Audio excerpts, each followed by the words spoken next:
पूरा चैप्टर आज हम इस वीडियो में कंप्लीट करेंगे मैट्रिसेस का। ये एक वन शॉट वीडियो है, तो with the help of examples मैं पूरा आपको समझाऊंगा मैट्रिसेस क्या होता है। और उससे पहले मैट्रिक्स क्या होती है ये आप समझ लें। तो मैट्रिक्स है, अगर सिंगल होती है तो हम इसको मैट्रिक्स कहते हैं, और अगर ये प्लूरल होती है तो इसको हम बोलते हैं मैट्रिसेस। जी हाँ, तो ये याद रखें, मैट्रिक्स एक ही चीज़ है। मैट्रिक्स सिंगुलर और मैट्रिसेस प्लूरल के लिए यूज़ होती है। ये होता क्या है, इसको अगर हम समझें तो एक्चुअली मैट्रिक्स जो है is an ordered rectangular array. Array एक अरेंजमेंट को हम बोलते हैं। रेक्टेंगुलरी हम डेटा को इस तरह से अरेंज करें जैसे आप यहाँ देख रहे हो एग्जाम्पल्स में, और इसके अंदर नंबर्स हो सकते हैं और फंक्शन हो सकता है। नंबर की जब हम बात कर रहे हैं, अभी तक हम रियल नंबर बात करते थे, लेकिन नंबर सिर्फ लिखा हुआ है तो इसका मतलब रियल भी हो सकता है और कॉम्प्लेक्स भी हो सकता है। ठीक है, तो रियल नंबर भी हो सकते हैं, कॉम्प्लेक्स नंबर से भी बना हुआ हो सकता है, और फंक्शन भी हो सकता है। द नंबर और फंक्शंस ना आर कॉल्ड एलिमेंट्स। इसको हम एलिमेंट्स कहते हैं या एंट्री कहते हैं। जनरली हम एलिमेंट्स का ही यूज़ करते हैं। तो यहाँ एग्जांपल के तौर पर यहाँ तीन जो है मैट्रिक्स ली गई हैं, matrix A, matrix E, B and matrix C. तो इसको रिप्रेजेंट करने के लिए इस ब्रैकेट का हम यूज़ करते हैं। इस ब्रैकेट के अंदर जितना भी डेटा होता है हम उसको लिखते हैं, यानी हम एंट्रीज इस तरह से करते हैं। यहाँ कुछ एंट्री आपकी पहली होगी, फिर आपकी दूसरी एंट्री, तीसरी एंट्री, ऐसे चलती रहती है। और अब डाउन भी जाएंगे तो आपकी एंट्री इस तरह से डाउन आएंगी, एक के नीचे एक आएगी। तो इस तरह से अरेंजमेंट को ही हम मैट्रिक्स लिखते हैं और इस ब्रैकेट का यूज़ किया जाता है। जैसे मैट्रिक्स ए में आप देखें कुछ एंट्रीज हैं, यहाँ सिंपली नंबर, रियल नंबर्स का यूज़ किया गया है। और इस मैट्रिक्स के अंदर जो आप देख रहे हो -2 एंड उसके बाद कुछ गैप के बाद 5, इस तरह से लिखा जाता है। तो ये जो होता है, इस तरह से चीज़ों को देखेंगे आप, एक के नीचे एक लिखी गई हैं। ठीक है, तो ये जो लिखी गई होती हैं, यानी हम हॉरिजेंटली इसको बोल सकते हैं। नॉर्मली हम ये लैंग्वेज समझते हैं हॉरिजेंटली। तो इस हॉरिजेंटली डेटा को हम रिप्रेजेंट करते हैं और इसको हम बोलते हैं रो। इसको रो कहा जाता है। तो इस तरह से आप देखोगे 3 रो हैं इसके अंदर। और अगर हम वर्टिकली डेटा को लाइन में अगर देखते हैं, कंसिडर करते हैं, तो ये हम वर्टिकली जो डेटा है वो इस तरह से रिप्रेजेंट किया गया है। तो जो वर्टिकल डेटा होता है उसको हम बोलेंगे, है ना, ये टर्मिनोलॉजी है, इसको हम बोलते हैं कॉलम।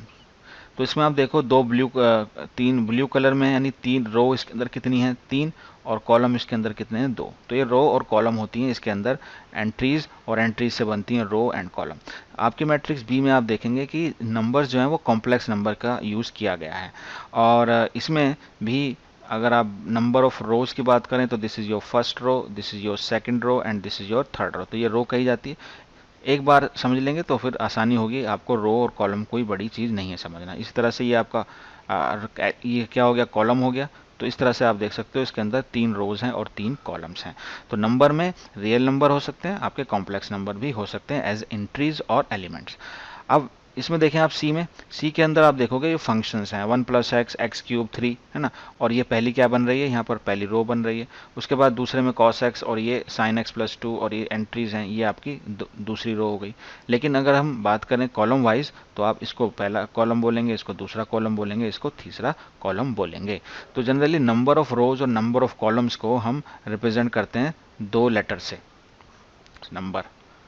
नंबर ऑफ रोज जो होती हैं, कितनी होती हैं, उसको हम m से लिख देते हैं, बार बार लिखने की जरूरत नहीं है ना। और नंबर ऑफ कॉलम्स अगर हमें मेंशन करना हो, है ना, तो उसको हम n से लिख देंगे। तो ये आपको याद रखना, m is for rows, n is for columns. ठीक है, ठीक है। तो यहाँ पर हम देखेंगे कि जो हमारी रोज हैं वो, इसके लिए जो नंबर ऑफ रोज हैं वो आ रही हैं आपकी कितनी, 1 2 3।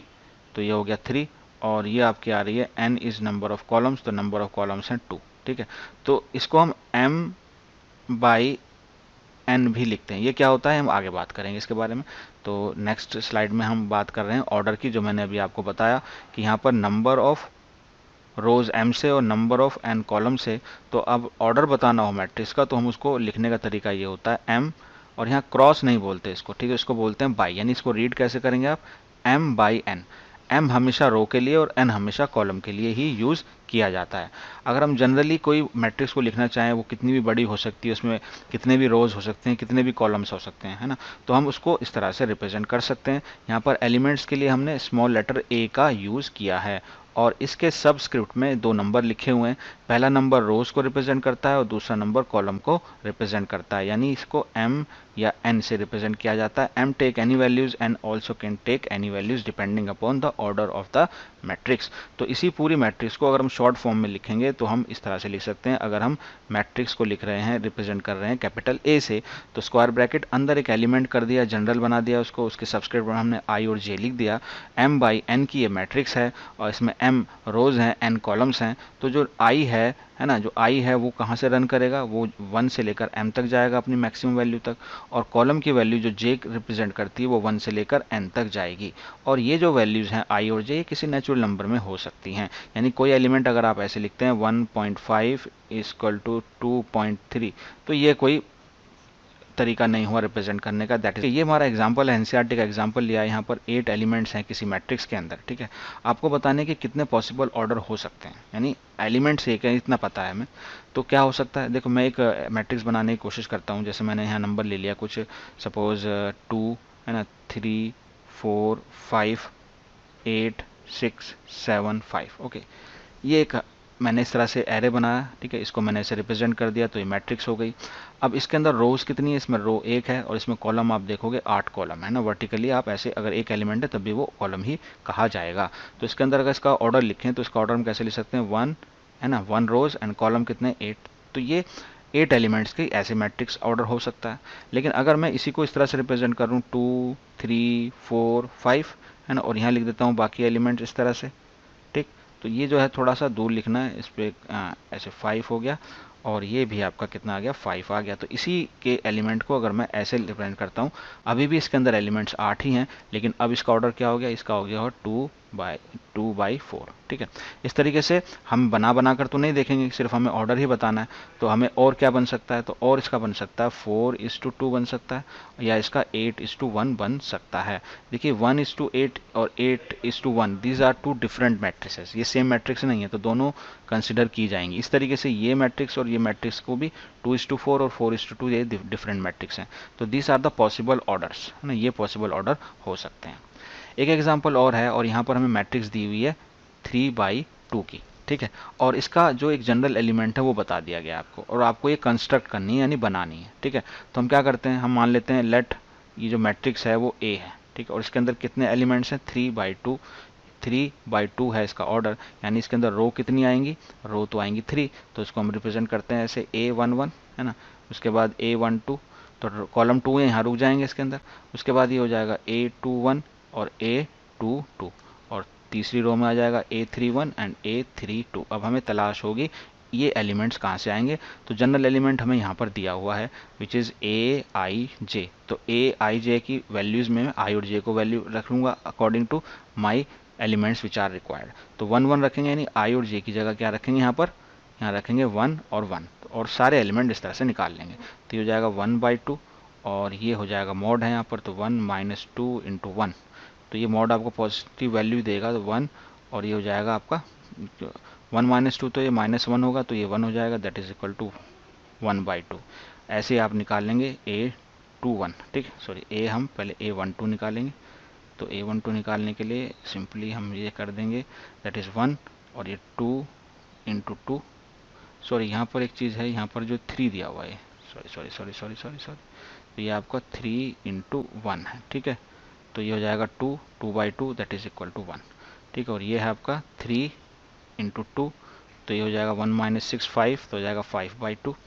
और अब एलिमेंट हम निकालेंगे 2 1, तो ये हो जाएगा 1/2, this is 2 and this is again 3, तो ये हो जाएगा आपका 1/2, एंड देन 2 2 का हो जाएगा 1/2 दैट इज 2, और 2 × 3 × 2 3 × 2, ओके। तो हो जाएगा 6 - 2 4, 4/2 2 आ जाएगा, ठीक है।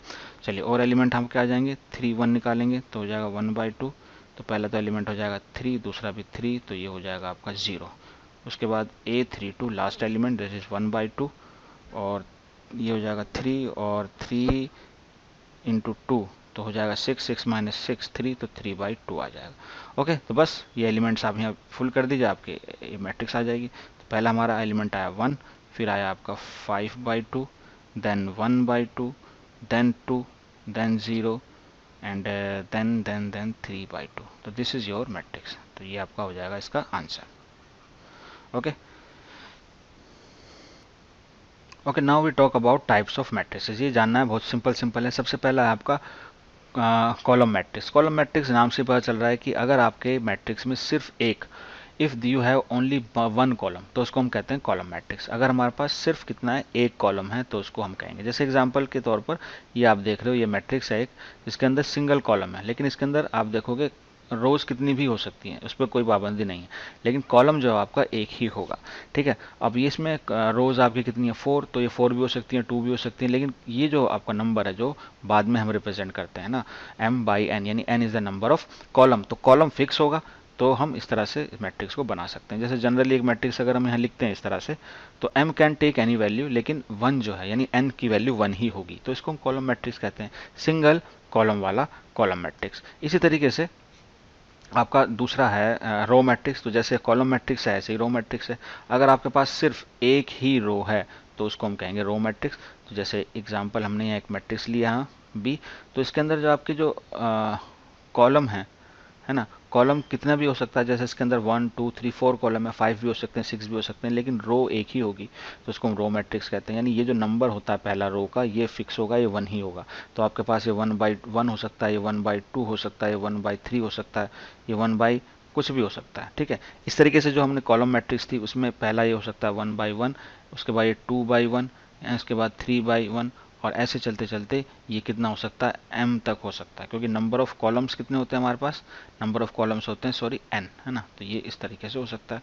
और यहाँ पर जो है नंबर ऑफ ये आपका नंबर ऑफ जो पहले वाला है, ये क्या आपका नंबर ऑफ रोज है, तो वो फिक्स है, और नंबर ऑफ कॉलम जो है वो n तक जाता है। यहाँ पर n होगा सॉरी, और यहाँ पर होगा आपका m। तो m can take any value and n can take any value. Okay, this is your column matrix and row matrix. Next है आपका स्क्वायर मैट्रिक्स। स्क्वायर मैट्रिक्स जैसे नाम से पता है, देखने में स्क्वायर की तरह लगती है, और ऐसा तब होता है जब number of columns and number of रोज जो हैं वो बराबर होती हैं, तभी ऐसा पॉसिबल है। एग्जांपल के लिए यहाँ पर एक आपको मैट्रिक्स दी हुई है, ये मैट्रिक्स ए है। इसके अंदर आप देखोगे जो एंट्रीज हैं उसमें जितने रोज हैं उतनी ही कॉलम है, यानी ये 3 रोज हैं 3 कॉलम्स हैं। तो जब ये नंबर ऑफ रोज और नंबर ऑफ कॉलम्स बराबर होते हैं, तो हम बाई का यूज़ नहीं करते, क्योंकि एक ही नंबर होता है, 2/2, 3/3, 4/4, तो हम इसको बोलते हैं ऑर्डर 3 या ऑर्डर 2 या ऑर्डर 5 या ऑर्डर 6, इस तरह से हम उसकी बात करते हैं। तो शॉर्ट फॉर्म में अगर आप लिखते हो तो इस तरह से इसको लिख सकते हो, यहाँ m/m लिख सकते हो, या आप n/n भी लिख सकते हो, और इसको ऑर्डर m बोला जाता है, यानी बाई का यहाँ पर कोई यूज नहीं होता, और ये सिंपल है, वेरी स्क्वायर की तरह ही दिख रही है। डायगोनल मैट्रिक्स, इसमें भी नाम से ही पता चल रहा है कि अगर किसी स्क्वायर मैट्रिक्स, देखिए पहले तो ये जो है स्क्वायर मैट्रिक्स ही होती है, इसके अंदर number of rows and number of columns बराबर होंगे, और जो डायगोनल्स में एलिमेंट्स आते हैं, जैसे यहाँ पर एग्जांपल दिए हुए हैं कुछ, कि जैसा ये ए है, एक ही एलिमेंट है, ठीक है, लेकिन अगर 2 एलिमेंट है तो यहाँ क्लियर हो जाएगी बात। ये जो डायगोनल है ना, लेफ्ट से राइट की तरफ, यानी लेफ्ट का जो फर्स्ट कॉलम है, फर्स्ट रो के एलिमेंट से लास्ट कॉलम के लास्ट रो तक जो डायगोनल बनता है, डायगोनल ये भी होगा इस तरह से, है ना, ये भी, लेकिन इसको हम डायगोनल बोलते हैं। इस तरीके से ये जो है ये डायगोनल होगा, तो हमेशा इसका जो डायरेक्शन होती है वो इसी तरह की, डायगोनल को हम डायगोनल मानकर चलते हैं। तो ये जो होती है जिसके अंदर डायगोनल के एलिमेंट्स तो होते हैं, कुछ वैल्यू हो सकती है ना, it can be any number और अ फंक्शन, लेकिन अदर देन नॉन डायगोनल जो एलिमेंट्स हैं, नॉन डायगोनल एलिमेंट्स वो सारे जीरो होते हैं। तो ऐसी मैट्रिक्स को हम बोलते हैं डायगोनल मैट्रिक्स, और ये स्क्वायर मैट्रिक्स में ही होती है। Diagonal matrix is a square matrix. ठीक है, नेक्स्ट है आपका स्केलर मैट्रिक्स। अब देखिए ये जो है आपकी डायगोनल मैट्रिक्स को ही हम और स्पेसिफाई कर देते हैं, कि जब हमारे पास जो नॉन डायगोनल एलिमेंट्स हों वो सारे कितने कैसे हों, वो सारे जीरो हों, जैसे पहले केस में था। पहली बात ये डायगोनल मैट्रिक्स है, और ये स्क्वायर मैट्रिक्स भी है, स्क्वायर भी है, डायगोनल भी है, और डायगोनल के सारे एलिमेंट्स अगर बराबर हों, सेम हों, it can be 1, it can be 2, it can be any number, तब इस मैट्रिक्स को हम बोलते हैं scalar matrix. It is a diagonal matrix as well, it is a square matrix as well, लेकिन ये स्केलर भी है। ठीक है, सभी स्केलर मैट्रिक्स डायगोनल भी होती हैं और स्क्वायर भी होती हैं, लेकिन सभी डायगोनल मैट्रिक्स स्केलर मैट्रिक्स नहीं हो सकती। ठीक है, ये बात समझ लें। तो इसका तो देखो डायगोनल एलिमेंट्स हैं दोनों -1 है, और इसके डायगोनल एलिमेंट्स तीनों के तीनों √3 हैं, तो ये होती है स्केलर मैट्रिक्स। अब है एक नेक्स्ट इंपॉर्टेंट है थोड़ी सी आइडेंटिटी मैट्रिक्स। और आइडेंटिटीज़ का नाम इसलिए पड़ा क्योंकि जब हम मल्टीप्लाई करेंगे दो मैट्रिक्स को, क्योंकि जैसे नंबर को हम ऐड करते हैं, सब्ट्रैक्ट करते हैं, मल्टीप्लाई करते हैं, इस तरह से मैट्रिक्स को भी हम ऐड, सब्ट्रैक्ट और मल्टीप्लाई कर सकते हैं। वो हम नेक्स्ट वीडियो में इसकी बात करेंगे। तो ये एक स्क्वायर मैट्रिक्स होती है, डायगोनल मैट्रिक्स होती है, स्केलर मैट्रिक्स होती है। अब ये और स्पेसिफिकली हमारे डायगोनल के जो एलिमेंट्स होते हैं वो सारे सेम होते हैं जैसे स्केलर में होते हैं, लेकिन सारे के सारे वन होते हैं, है ना, सभी वन होते हैं। यानी अगर आपका डायगोनल एलिमेंट्स है, कब होता है diagonal elements? When I is equal to J. I is equal to J represents your particular elements of diagonals, diagonals के एलिमेंट्स को ही रिप्रेजेंट करता है, तो उसके लिए वैल्यू वन हो। अदरवाइज अगर डायगोनल एलिमेंट्स नहीं हो, ये नॉन डायगोनल एलिमेंट्स हैं, तो उसकी वैल्यू जीरो होती है। तो इस तरह के एलिमेंट्स आप देख सकते हो, जिसमें आप देखेंगे डायगोनल एलिमेंट्स क्या है, बराबर हैं और सेम है और इक्वल है ना। और इसके अंदर भी आप देखेंगे कि ये कैसी है, number of rose number of columns बराबर हैं तो स्क्वायर है। उसके बाद डायगोनल्स के एलिमेंट्स हैं, बाकी जीरो हैं तो डायगोनल हो गई। उसके बाद सारे एलिमेंट डायगोनल के एलिमेंट सेम है तो ये स्केलर भी हो गई। और उसके बाद ये वन है तो ये आइडेंटिटी मैट्रिक्स भी हो गई। ठीक है, इसको हम डिनोट करते हैं कैपिटल आई से, और जो भी ऑर्डर होता है वो नीचे लिख देते हैं। जनरली ऐसा कॉन्टेक्स्ट में अगर पता हो हमें कि कौन सा ऑर्डर किया है तो हम सिंपली इसको आई भी लिख देते हैं। ठीक है, अगर ये अंडरस्टूड होता है तो this is called your identity matrix. Next है आपका जीरो मैट्रिक्स। सभी नाम से आप अच्छी तरह से इसको याद रख सकते हैं।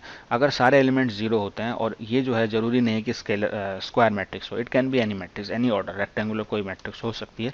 अगर सारे एलिमेंट्स जैसे देख रहे हो आप इसमें सब में जीरो हैं तो इसको हम जीरो मैट्रिक्स कहते हैं, और is represented by a capital zero, ऐसे इसको रिप्रेजेंट किया जा सकता है। इसको हम नल मैट्रिक्स का नाम भी दे सकते हैं, नल का मतलब भी जीरो ही होता है। Okay okay, two matrix A and B है हमारे पास, तो वो कब इक्वल होंगे, इसके लिए दो कंडीशन हो सेटिस्फाई होनी चाहिए। उनका एक तो ऑर्डर सेम होना चाहिए, दोनों का ऑर्डर सेम ऑर्डर के होने चाहिए, they should be of the same order. और दूसरी बात, दूसरा पॉइंट उसमें ये भी होना चाहिए कि उसके जो कॉरस्पॉन्डिंग एलिमेंट्स हैं वो बराबर होने चाहिए। ठीक है, बस ये दो बातों का ध्यान रखना है। जैसे हमारा ये एग्जांपल देखें, यहाँ पर ये जो एलिमेंट है इस मैट्रिक्स में और इसका जो ये एलिमेंट है, ये कॉरस्पॉन्डिंग एलिमेंट्स हैं, और देखेंगे दोनों बराबर हैं, टू टू है। इसी तरह से आपका ये वाला जो एलिमेंट है इसकी बात करें, और इसका ये वाला, ये कॉरस्पॉन्डिंग एलिमेंट्स है ना, तो ये दोनों भी बराबर हैं, थ्री थ्री हैं। और ये वाला एलिमेंट, सारे एलिमेंट को चेक करना पड़ेगा, इसका ये और ये एलिमेंट कॉरस्पॉन्डिंग एलिमेंट्स हैं तो ये भी जीरो जीरो है, यानी ये भी बराबर है। ओके, और इसके अलावा जो बाकी बच गया हमारा ये एलिमेंट और ये कॉरस्पॉन्डिंग एलिमेंट्स हैं, दोनों वन हैं, यानी इसकी वैल्यू भी बराबर है। तो हम क्या कह सकते हैं, हम ये कह सकते हैं कि ये दोनों मैट्रिक्स इक्वल हैं, और यहाँ इक्वलिटी का साइन हम लिख सकते हैं। इसी तरह से अगर हम दूसरा मैट्रिक्स यहाँ पर देख रहे हैं, जिसके अंदर इस मैट्रिक्स का ये एलिमेंट और इस मैट्रिक्स का ये एलिमेंट कॉरस्पॉन्डिंग एलिमेंट्स है, लेकिन ये थ्री है और ये टू है, बराबर नहीं है। अगर आपको एक भी ऐसा एलिमेंट मिल जाए जो बराबर नहीं है, तो हम कहेंगे कि ये दोनों मैट्रिक्स इक्वल मैट्रिक्स नहीं है, यानी इसके बीच में इक्वल टू साइन नहीं लगा सकते, दे आर नॉट इक्वल। ठीक है, तो अगर दो मैट्रिक्स इक्वल होती हैं तो हम उसको इस तरह से रिप्रेजेंट करते हैं, ए इज इक्वल टू बी, सीधा इक्वलिटी का साइन यूज कर लिया जाता है। इसको और समझ लेते हैं, वैसे यहाँ समझ में आ गया होगा, बहुत मुश्किल तो नहीं है। हम इसका एग्जाम्पल ले लेते हैं एनसीईआरटी का, और दो मैट्रिक्स आपको बता दिया गया है कि वो इक्वल हैं, और आपसे ये पूछा है कि आप ये बताइए इसके अंदर एक्स वाई जेड और ए बी सी का यूज हो रहा है, वो वैल्यूज क्या है, एक्स वाई जेड क्या है ना, और ए बी सी क्या है। तो बस कुछ ज़्यादा मुश्किल नहीं है, इसके अंदर हम कॉरस्पॉन्डिंग जो आपके एलिमेंट्स हैं वो हमें क्या करना है, बराबर करें। हमें चेक नहीं करना कि इसका ऑर्डर सेम है ना, और इसके एलिमेंट क्या इक्वल हैं, इक्वल होंगे क्योंकि ये बराबर है। तो हम इसको क्या करेंगे, इसको इसके बराबर कर देंगे, क्योंकि कॉरस्पॉन्डिंग एलिमेंट से यहाँ से हम x निकल जाएगा, यानी हम लिखेंगे यहाँ पर x plus three is equal to zero. तो यहाँ से आप ले सकते हो x की वैल्यू कितनी आ गई, माइनस थ्री आ गई, देखिए। ठीक है, इस तरीके से हमारा जो एलिमेंट है जिसके अंदर z इन्वॉल्व है, इसको लेंगे हम, जो हमारी जरूरत होगी हम उसको लेंगे, और ये इस एलिमेंट के बराबर होगा, इसका कॉरस्पॉन्डिंग एलिमेंट ये है, तो बस हम इसको कर देंगे यहाँ पर। और ये क्या है हमारा z प्लस फोर, और ये किसके बराबर है, सिक्स के बराबर होना चाहिए। तो z की वैल्यू यहाँ से आ जाएगी कितनी, टू आ जाएगी। ओके, और आगे हम बात करें, यहाँ पर y इन्वॉल्व है, तो इसका ये जो एलिमेंट है इसका कॉरस्पॉन्डिंग है ये वाला एलिमेंट। ठीक है, ये दोनों क्या होने चाहिए, इक्वल होने चाहिए, तो इनको इक्वल कर देंगे और हमारे पास y भी आ जाएगा। This is 2y minus seven is equal to, ये है आपका 3y माइनस टू। तो इसको आप फर्दर सॉल्व करें तो यहाँ पर हो जाएगा ये y, हम y को इधर लेकर आ गए, है ना, और 2 को उधर लेकर चले गए तो जो हो गया आपका -5। ओके, तो इस तरह से ये वैल्यू भी आ गई। अब रही बात ए बी सी की, तो जहाँ पर ए बी सी है हम सिर्फ उस वैल्यू को देखेंगे, यहाँ से यहाँ ए इन्वॉल्व है तो सिर्फ हम इसको पॉइंट आउट करेंगे, है ना, सारे इक्वल करने की हमें ज़रूरत नहीं है। इसका कॉरस्पॉन्डिंग एलिमेंट्स क्या है, इसका कॉरस्पॉन्डिंग एलिमेंट्स है -3, तो हम इसको इक्वल कर देंगे, a -1 इज इक्वल टू -3, तो यहाँ से आपको a की वैल्यू आ जाएगी that is equal to -2। Okay, now अब हम देखेंगे यहाँ पर b का इन्वॉल्वमेंट यहाँ पर है, तो हम इस b को लेंगे और इसको इसके कॉरस्पॉन्डिंग एलिमेंट्स यानी 2b + 4 से बराबर करेंगे, तो यहाँ से हमें b भी निकल जाएगा, दैट इज b -3 जो है इज इक्वल दिया हुआ है 2b + 4 के बराबर। ओके, तो b को इधर लेकर आएंगे तो वो हो जाएगा 2b - b, और 4 को उधर ले जाएंगे तो माइनस हो जाएंगे दोनों, यानी से हो जाएगा -7। ओके, ए आ गया और हमारे पास बी भी आ गया। अब रह गया है हमारे पास सी। अब सी कहाँ पर है वो थोड़ा ध्यान दें, सी जो है इसमें तो कहीं है नहीं, तो यहाँ पर देखेंगे सी यहाँ नज़र आता है, तो कोई बात नहीं, यहाँ भी है तो क्या होगा, इसका कॉरस्पॉन्डिंग यहाँ मिल जाएगा हमें, तो इसको इसके बराबर कर दिया जाएगा। तो हम यहाँ बात ऐसे लिख सकते हैं 0 इज इक्वल टू दिस, या इसको हम 2c, हम सिंपली 2c + 2 है ना, और इज इक्वल टू 0 कर सकते हैं। तो यहाँ से आप c की वैल्यू भी निकाल सकते हैं, c की वैल्यू आ जाएगी -1। ओके, तो इस तरीके से आपने देखा कि हमारे पास a आ गया, हमारे पास z भी आ गया, हमारे पास y भी आ गया, a भी आ गया, है ना, b भी आ गया और c भी आ गया। Okay, addition of matrices. तो अगर आपके पास दो मैट्रिसेस हैं और सेम ऑर्डर की हैं, जैसे यहाँ पर हमने लिखी एक मैट्रिक्स A है और एक मैट्रिक्स B है, ठीक है, यहाँ पर ये सेम ऑर्डर की मैट्रिक्स है, इनका जो ऑर्डर है दैट इज़ 2/3। ध्यान रखेंगे दोनों मैट्रिसेस जो हैं सेम ऑर्डर की होनी चाहिए, then you can add this two matrices. और मैट्रिक्स में ऐड करने के लिए आपको दोनों के कॉरस्पॉन्डिंग एलिमेंट्स को ऐड करना होता है। जी हाँ, दोनों के कॉरस्पॉन्डिंग एलिमेंट्स ऐड करेंगे तो आपको एक नई मैट्रिक्स मिलेगी, that will be the sum of the two matrices, यानी इसके अंदर जो एलिमेंट्स होंगे वो दोनों कॉरस्पॉन्डिंग एलिमेंट्स का सम होगा।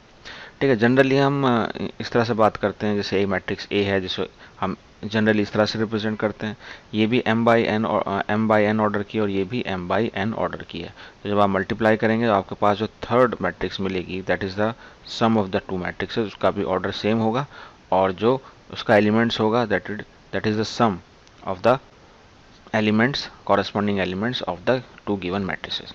तो ये बहुत सिंपल है, इसको हम एक एग्जांपल से समझ लेते हैं। जैसे यहाँ पर आपको दिया है दो मैट्रिक्स हैं, इसको आपको ऐड करना है, तो इसके अंदर ऐड करने के लिए आप क्या करेंगे, matrix A plus matrix be simply इस तरह से लिखा जाता है, और कॉरस्पॉन्डिंग टर्म्स जो हैं जिसके दो कॉरस्पॉन्डिंग है इसको हम ऐड कर देंगे, that is √3 + 2। Okay, this is first element. इसके बाद आपका जो सेकेंड एलिमेंट है ये वाला और इसका कॉरस्पॉन्डिंग ये है √5, इसको ऐड करेंगे तो जाएगा 1 + √5। सिमिलरली आप इस तरह से ऐड करेंगे -1 और +1 को तो हो जाएगा 0, देन 2 एंड -2 को ऐड करेंगे तो ये 0, 3 + 3 को ऐड करेंगे तो 6, और 0 और 1/2 को ऐड करेंगे तो 1/2। तो इसके अंदर भी ये भी 2/3 की मैट्रिक्स होगी, क्योंकि ये भी 2/3 की मैट्रिक्स है और ये भी 2/3 की मैट्रिक्स है, तो बहुत सिंपली आप इसको कर सकते हैं। अब नेक्स्ट होता है टॉपिक कि हम एक मैट्रिक्स को मल्टीप्लाई करते हैं स्केलर के साथ, यानी किसी भी नंबर के साथ मल्टीप्लाई करें। तो आप यहाँ एग्जांपल में समझ सकते हैं, इस एग्जांपल में आपको इजीली समझ में आएगा। आपको मैट्रिक्स एक ए दी हुई है, इसको आप अगर नंबर 3 से मल्टीप्लाई करते हैं तो सिंपली है कि आपको ईच एंड एवरी एलिमेंट के साथ उस स्केलर को मल्टीप्लाई करना होगा, यानी यहाँ 3 से मल्टीप्लाई होगा, 3 से मल्टीप्लाई होगा, 3 इससे भी मल्टीप्लाई होगा, तो आपके पास जो नई मैट्रिक्स आएगी वो आपको मिल जाएगी अगर आप हर एक एलिमेंट को उस स्केलर से मल्टीप्लाई करते हैं। This is simply the multiplication of a matrix by a scalar.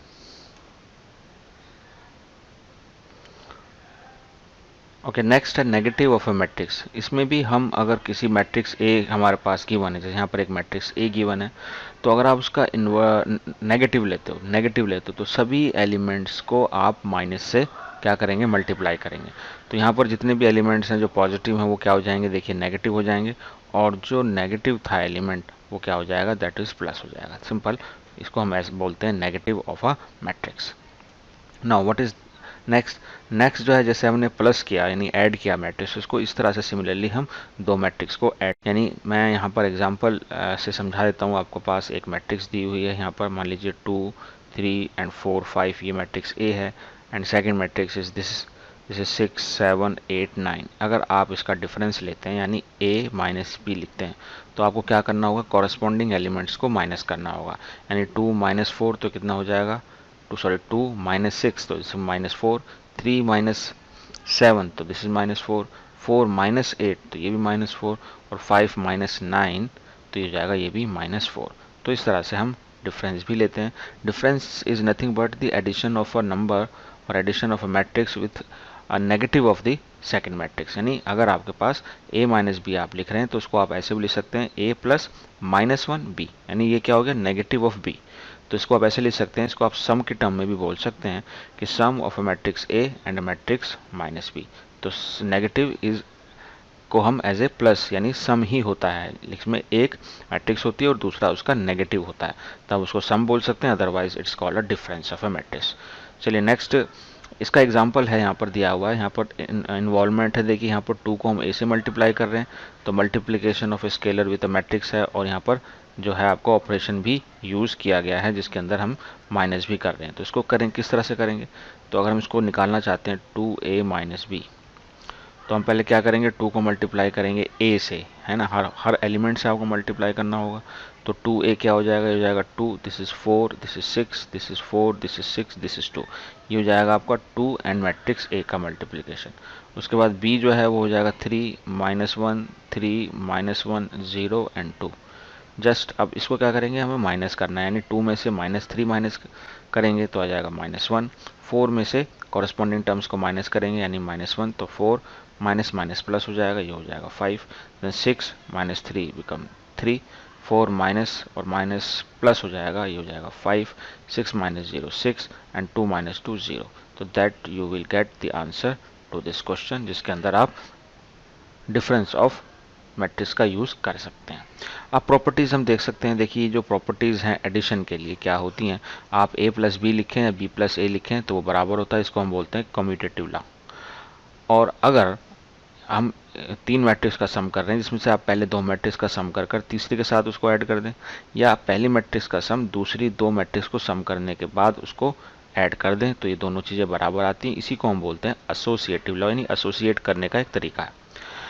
और एक होता है एग्जिस्टेंस ऑफ एडिटिव आइडेंटिटी, यानी अगर आइडेंटिटी ना बदले यानी मैट्रिक्स आपकी ए ही रहे तो उसमें आप क्या ऐड करें, तो या तो आप उसमें ऐड कर दें पहले या बाद में, और ये जीरो नहीं है, इट्स अ जीरो मैट्रिक्स, यानी आप जीरो मैट्रिक्स को ऐड करेंगे पहले या बाद में तो आपकी मैट्रिक्स वही मिलेगी। इसको बोलते हैं एग्जिस्टेंस ऑफ एडिटिविटी।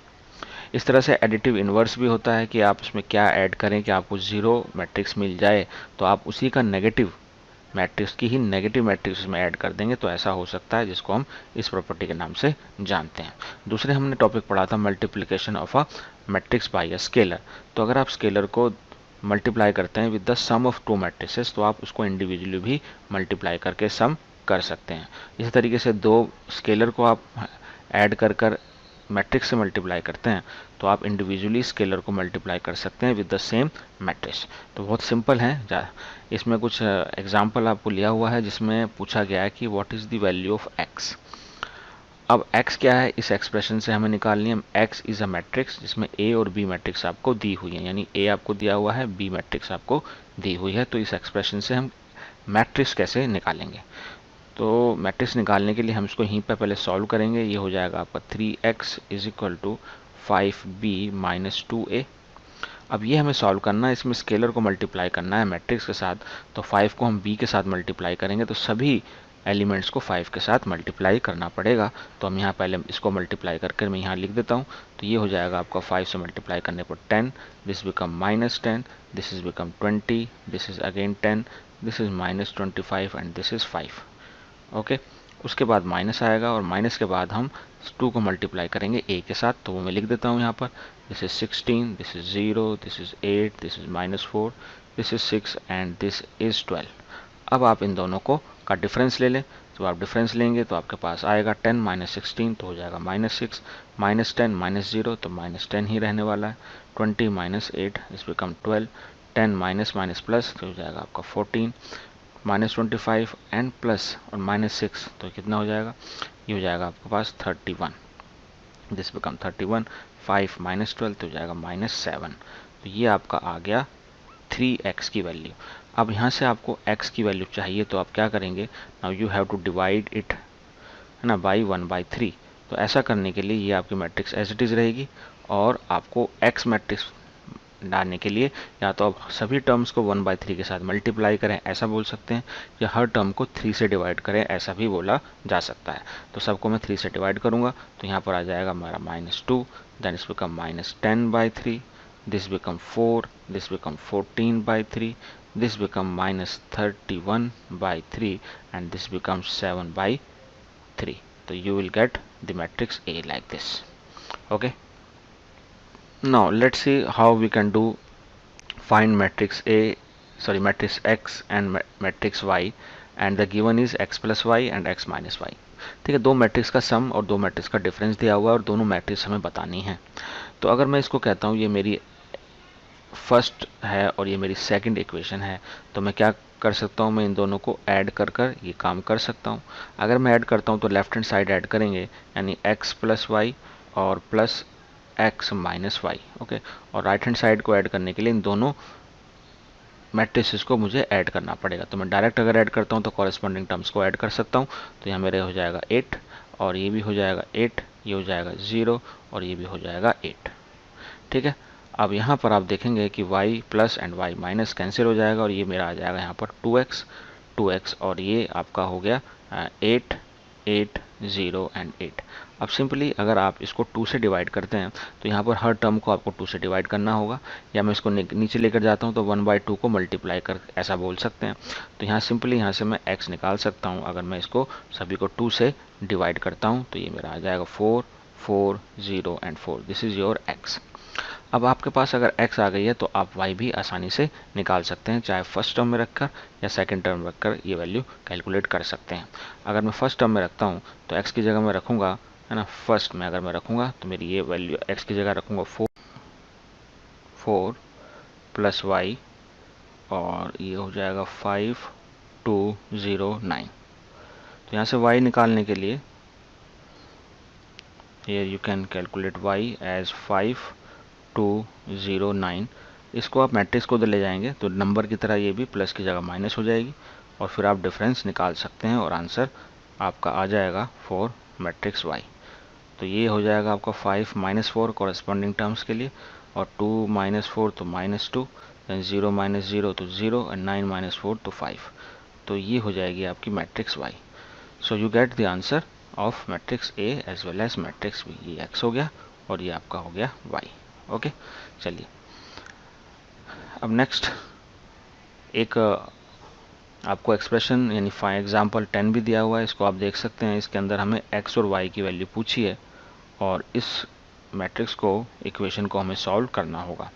तो इसमें सारे वही काम करने होंगे और फिर इक्वेट करना होगा, यानी पहले इस 2 को मल्टीप्लाई करेंगे, फिर प्लस यानी ऑपरेशन करेंगे, उसके बाद इक्वालिटी ऑफ मैट्रिक्स का कंसेप्ट लगाकर एक्स वाई निकाल लेंगे। तो जल्दी से इसको हम करते हैं। इस become 2x, this become 10, 14, 2y minus 6, and this लिखेंगे as it is 3 minus 4, 1, 2, and this is 7, 6, 15, 14। उसके बाद इसको हम ऐड कर सकते हैं, that is 2x plus 3, 10 minus 4 ये हो जाएगा आपका 6, 14 माइनस 1 तो उसको लिख सकते हैं हम direct 13, this is 2y minus 6 and plus 2। तो अब ये हो जाएगा 7, 6, 15 एंड 14। अब कॉरेस्पॉन्डिंग टर्म्स को आप इक्वेट कर सकते हैं, यानी 2x plus 3 is equal to 7 है, और दूसरा इसको टर्म को और एक दूसरी टर्म यानी ये वाली, इसको हम इसके साथ इक्वेट करेंगे तो हमारे पास ये आ जाएगा 2y माइनस 6 की जगह हो जाएगा 4 ये, और ये हो जाएगा 14। तो यहाँ से हमें 2x मिलेगा 7 माइनस 3 दैट इज़ 4। इसको आप 2 से डिवाइड करेंगे तो x की वैल्यू आ जाएगी 2। यहाँ पर 2y हो जाएगा आपके पास 14 प्लस 4 दैट इज़ 18, और इसको आप डिवाइड करेंगे 2 से तो y भी आ जाएगा आपके पास 9। तो this is the value of x and y। Okay, चलिए अब ये इंपॉर्टेंट है थोड़ा, बाकी जो दो ऑपरेशन हमने किए यानी एडिशन जो किया उससे ये थोड़ा सा इंपॉर्टेंट है। और दो मैट्रिक्स को आप तभी मल्टीप्लाई कर सकते हैं जब आपके पास क्या हो, कॉलम फर्स्ट मैट्रिक्स की कॉलम नंबर ऑफ कॉलम्स और सेकंड मैट्रिक्स के रोज नंबर ऑफ रोज बराबर हों, तभी ऐसा हो सकता है। ठीक है, यानी दोनों मैट्रिक्स सेम ऑर्डर की नहीं होंगी इस बार। Column of first matrix and rows of second matrix अगर बराबर हैं तब हम ऐसा कर सकते हैं। यानी अगर मेरे पास एक मैट्रिक्स है ए, यहाँ थोड़ा समझा देता हूँ मैं इसको। अगर मेरे पास एक मैट्रिक्स है ए जो है m/n ऑर्डर की, लिखकर हम सीधा मैट्रिक्स ही लिखते हैं, तो मैट्रिक्स बी। तो अब यहाँ पर उसमें ये जो नंबर ऑफ कॉलम्स हो गया, ये नंबर ऑफ कॉलम, तो इसमें जितने नंबर ऑफ कॉलम्स हैं इसमें इतनी रोज होनी चाहिए। तो ये स्टार्ट होगा कहाँ से, n से ही स्टार्ट होगा। और इसके अंदर कॉलम कितने भी हो सकते हैं, तो मान लीजिए कॉलम है इसके अंदर p। तो आप जो मिलेगी आपको एक मैट्रिक्स मिलेगी c, जिसके अंदर नंबर ऑफ रोज कितने होंगे अब m और कॉलम कितने होंगे p। ठीक है, जो इम्पॉर्टेंट चीज़ है इसके अंदर वो ये है कि जितने इसके अंदर कॉलम हैं इतने ही इसके अंदर रोज होंगे, यानी बीच वाली ये टर्म जो है वो इक्वल होगी। ओके, तो ऐसा केस होगा तभी हम मल्टीप्लाई कर सकते हैं, और मल्टीप्लाई करना भी थोड़ा सा आपको सीखना पड़ेगा। चलिए हम इसको एग्जाम्पल से ज़्यादा अच्छे तरीके से समझ पाएंगे। यहाँ पर दो मैट्रिक्स दी हुई हैं और हमें इसको करना है मल्टीप्लाई। यानी मल्टीप्लाई कैसे करेंगे, तो हम लिखेंगे ए बी, इस तरह से लिखेंगे। और तरीका क्या होता है कि हम इसकी पहले लेंगे रो और इसका लेंगे हम फर्स्ट कॉलम। ठीक है, उसके बाद सेकंड कॉलम से मल्टीप्लाई करेंगे, उसके बाद थर्ड कॉलम से मल्टीप्लाई करेंगे। और किस तरीके से जाएंगे, we will move in this case from left to right like this rows में, और इधर हम जाएंगे टॉप टू बॉटम इस तरह से। यानी मैं आपको करके दिखाता हूँ। यानी हम 6 को मल्टीप्लाई करेंगे 2 से, दैट इज 6 इंटू 2, उसके बाद प्लस साइन, उसके बाद 9 इंटू 7, दैट इज 9 इंटू 7। तो इस तरह से पहला एलिमेंट आएगा। उसके बाद अब हम सेकंड कॉलम में जाएंगे, फर्स्ट रो और सेकंड कॉलम को मल्टीप्लाई करेंगे। यानी 6 इंटू 6 हो जाएगा फर्स्ट और फर्स्ट एलिमेंट, प्लस अब सेकंड और सेकंड एलिमेंट यानी 9 इंटू 9। इस तरह से ये आएगा इसका सेकंड एलिमेंट। अब थर्ड कॉलम लेंगे, रो फर्स्ट ही रखनी है और धीरे धीरे कॉलम को चेंज करना है। तब ये हो जाएगा 6 इंटू 0 प्लस 9 इंटू 8। ये आपका इस तरह से आएगा थर्ड एलिमेंट। अब नेक्स्ट में क्या करेंगे, हम नेक्स्ट में अब लेंगे सेकंड रो को, और उसके बाद इसके सारे कॉलम को हम बारी बारी ऐसे ही चेंज करते जाएंगे और उसी तरह से सेम प्रोसीजर करेंगे। यानी अब ये हो जाएगा कितना, अब ये हो जाएगा 2 इंटू 2 प्लस 3 इंटू 7। यहाँ पर हमने क्या किया, 2 और 3 लिया और इसका 2 और 7 लिया। अब नेक्स्ट, तो इस तरह से एलिमेंट हो गया। उसके बाद हम अब सेकंड कॉलम लेंगे, रो को यही रखेंगे, यानी 2 into 6 plus 3 into 9, this is your next element. Then 2 into 0 plus 3 into 8। Okay, so इस तरह से मल्टीप्लिकेशन होगा। बस यही आपको सीखना है। ठीक है, एक बार सीख जाएंगे उसके बाद प्रैक्टिस करेंगे तो आप इसको कैलकुलेट कर सकते हैं। तो बस आप इसको क्या करें, सॉल्व करके इसको पूरा लिख सकते हैं। दैट इज 2, ये हो जाएगा आपका 12 plus 63, this is 36 plus 81, this is 0 plus 72। Okay, ये हो जाएगा आपका 4 plus 21, this is 12 plus 27, this is 0, तो ये हो जाएगा आपके पास 24 यस। ओके, ठीक है, तो फाइनली आंसर क्या आ जाएगा, फाइनली अब आपका आंसर आ जाएगा, this is become 75। Okay, this become 7 और ये हो जाएगा आपके पास 11। ओके, दिस इज 72 तो है ही, ये हो जाएगा 25, this become 39 and this is 24। So this is the answer to this question. Okay. Okay, next आपको यहाँ पर देखेंगे मैट्रिक्स ए और बी दी हुई है। इसमें आपको चेक करना है, चेक क्या करना है कि ए बी को मल्टीप्लाई, यानी ए को बी से मल्टीप्लाई करें और बी को ए से मल्टीप्लाई करें। तो आपको शो ये करना है कि यह देखिए कि दोनों बराबर नहीं होते। यानी अगर आप ए को बी से मल्टीप्लाई करते हैं, है ना, और बी को ए से मल्टीप्लाई करते हैं तो इनका रिजल्ट अलग आता है। ये एक नई चीज़ आपके लिए है। हम नंबर को क्या करते हैं, अगर हम नंबर को मल्टीप्लाई करते हैं 3 को 2 से तो कितना आता है 6, या 2 को 3 से करें तो भी तो 6 आता है। लेकिन मैट्रिक्स में ऐसा नहीं होता, मैट्रिक्स में ऐसा नहीं होता है। ठीक है, लेकिन ऐसा आप मानेंगे तभी जब आप खुद इसको कर कर देखेंगे। तो हम इसको कर लेते हैं और देखते हैं कि वाकई में क्या ऐसा है।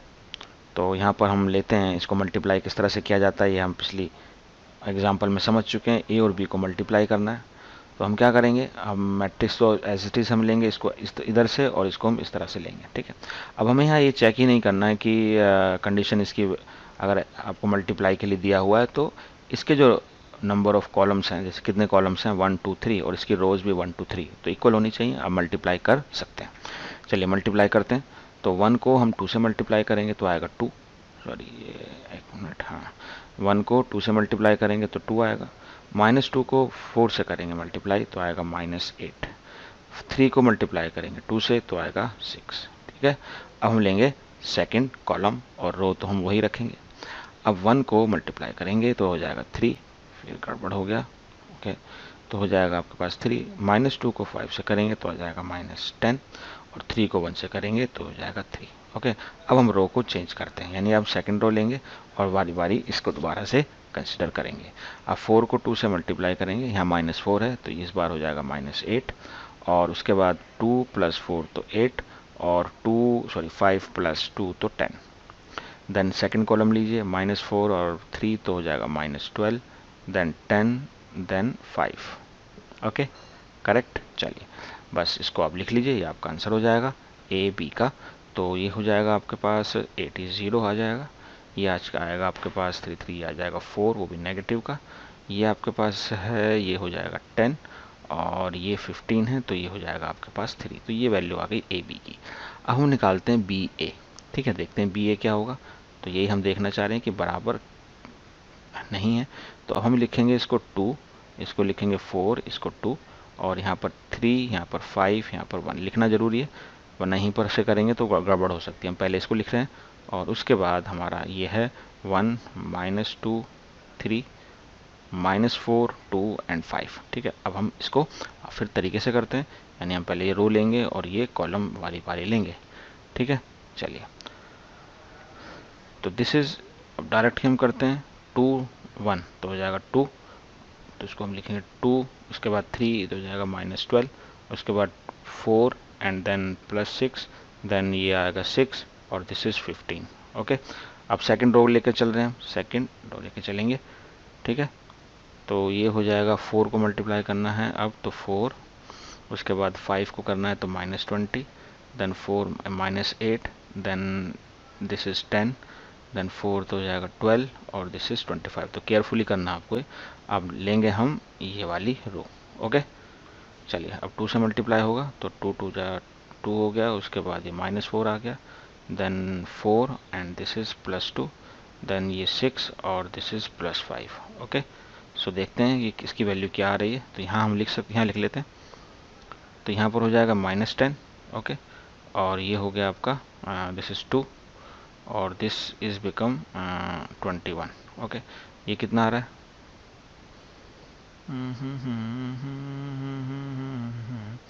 चलिए अब ये आ रहा है हमारे पास -16, this is 2 and this is 37, this is -2, then -2 again and then 11। तो आप देख सकते हो क्लियरली, यहाँ पर साफ आपको पता चल रहा है कि ए बी जो है is not equal to B A, okay. So that's we want to prove that, hence proved. और ये बात हमको याद भी रखनी है कि ऐसा होता है, यानी ये दोनों का मल्टीप्लिकेशन बराबर नहीं होता, ठीक है। अब लेकिन एक चीज़ और है यहाँ पर जो इम्पोर्टेंट, वो ये है कि इसका एक एक्सेप्शनल केस भी होता है, हमेशा ऐसा नहीं होता। अगर आप दो डायगोनल मैट्रिक्स ले लेते हैं, दोनों कैसी मैट्रिक्स हों, डायगोनल मैट्रिक्स सेम ऑर्डर की, तब उनको आप मल्टीप्लाई करें, तब आप ए को बी से मल्टीप्लाई करें या आप बी को ए से मल्टीप्लाई करें तो वो बराबर आता है, यानी कम्यूटेटिव होती है, ठीक है।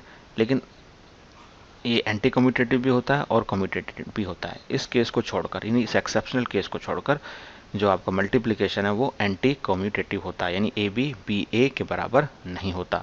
अगर आपको एग्जांपल लेना हो ऐसा, तो आप दो डायगोनल मैट्रिक्स ले सकते हैं, जैसा कि इसमें लिया हुआ है। एक ए मैट्रिक्स है जिसमें डायगोनल एलिमेंट्स हैं सिर्फ, और एक बी है, इसमें भी सिर्फ डायगोनल एलिमेंट हैं और सेम ऑर्डर के।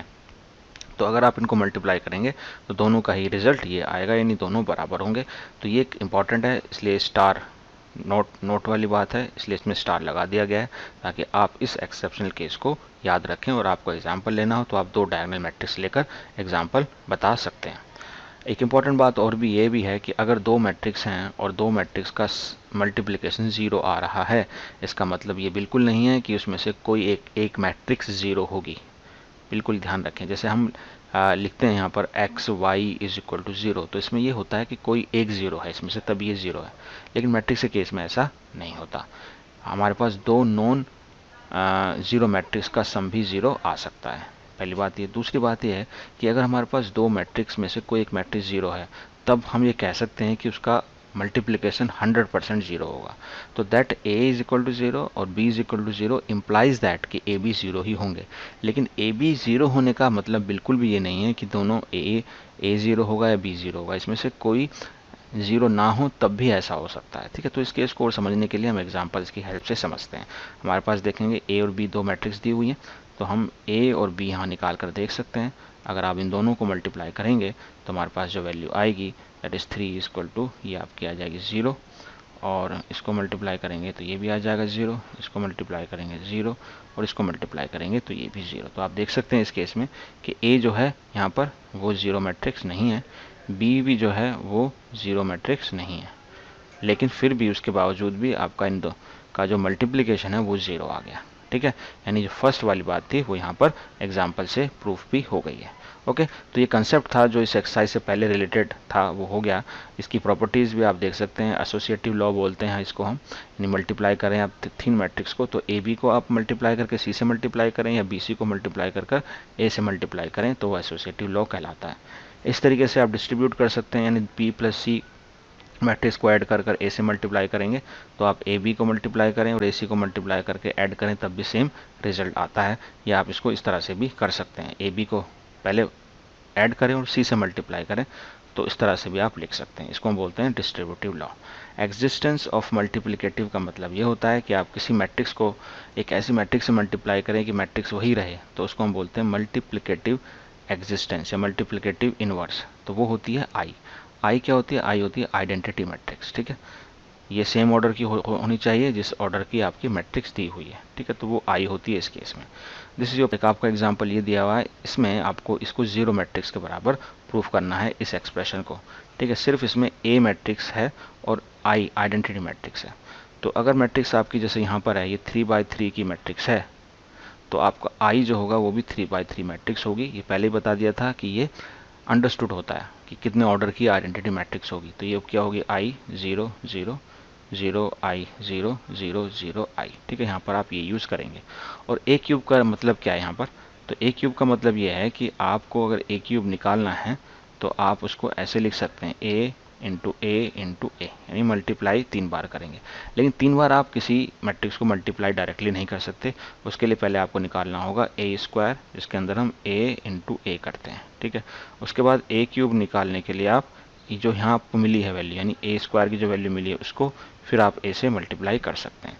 तो पहले आप क्या करेंगे? पहले आप ये निकालेंगे, उसके बाद आप ये कैलकुलेट करेंगे। जब आपके पास ए क्यूब आ जाएगा, आपके पास ए भी है, आपके पास आई भी है, इन सबको इक्वेशन में रखकर आप पुट करेंगे तो you will get the terms 0 0 0, यानी यहाँ जीरो मैट्रिक्स है। इसका मतलब यहाँ पर ये है, इस जीरो मैट्रिक्स का मतलब कि आपके पास जो आंसर आएगा वो इस फॉर्म में आएगा जहाँ पर सारे एलिमेंट्स जीरो होंगे। ओके, तो ट्रांसपोज ऑफ अ मैट्रिक्स। चलिए, सबसे पहले जो हमारा टॉपिक है वो है ट्रांसपोज ऑफ अ मैट्रिक्स। ये इसका एक टेक्निकल डेफिनेशन है और इसका जो मेन है चीज़, किसी भी मैट्रिक्स की अगर हम ट्रांसपोज निकालना चाहते हैं तो हमें सिर्फ इंटरचेंज करना होता है रोज़ को, हमने इंटरचेंज करना होता है रोज़ एंड कॉलम्स को, यानी कॉलम को हमें रोज़ बनाना पड़ता है और रोज़ को कॉलम बना देते हैं तो हमारी मैट्रिक्स आ जाती है। तो बहुत सिंपली तो यहाँ एग्जाम्पल से आप समझ सकते हैं। ठीक है, तो एग्जाम्पल में आप देख रहे हैं एक मैट्रिक्स ए दी हुई है, तो आप देखेंगे कि इसके अंदर रोज़ जो दी हुई हैं, जैसे पहली रोज़ है हमारी 3 5, तो इस रो को आप बना दो कॉलम। देखिए आप ट्रांसपोज में इसको हमने कॉलम बना दिया। दूसरी रो जो है हमारी √3 and 1, उसको आप सेकंड कॉलम बना दीजिए, और थर्ड जो रो है आप उसको थर्ड कॉलम बना दीजिए।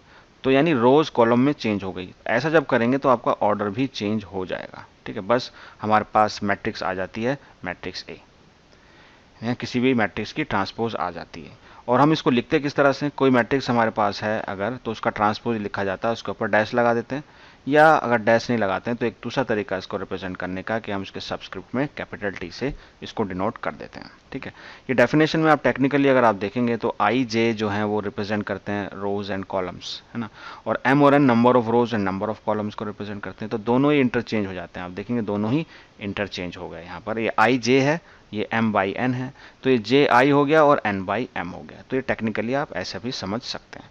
तो बहुत इजी है, इसके लिए इसके ऊपर हम एक इसकी प्रॉपर्टीज़ भी इजी हैं बहुत।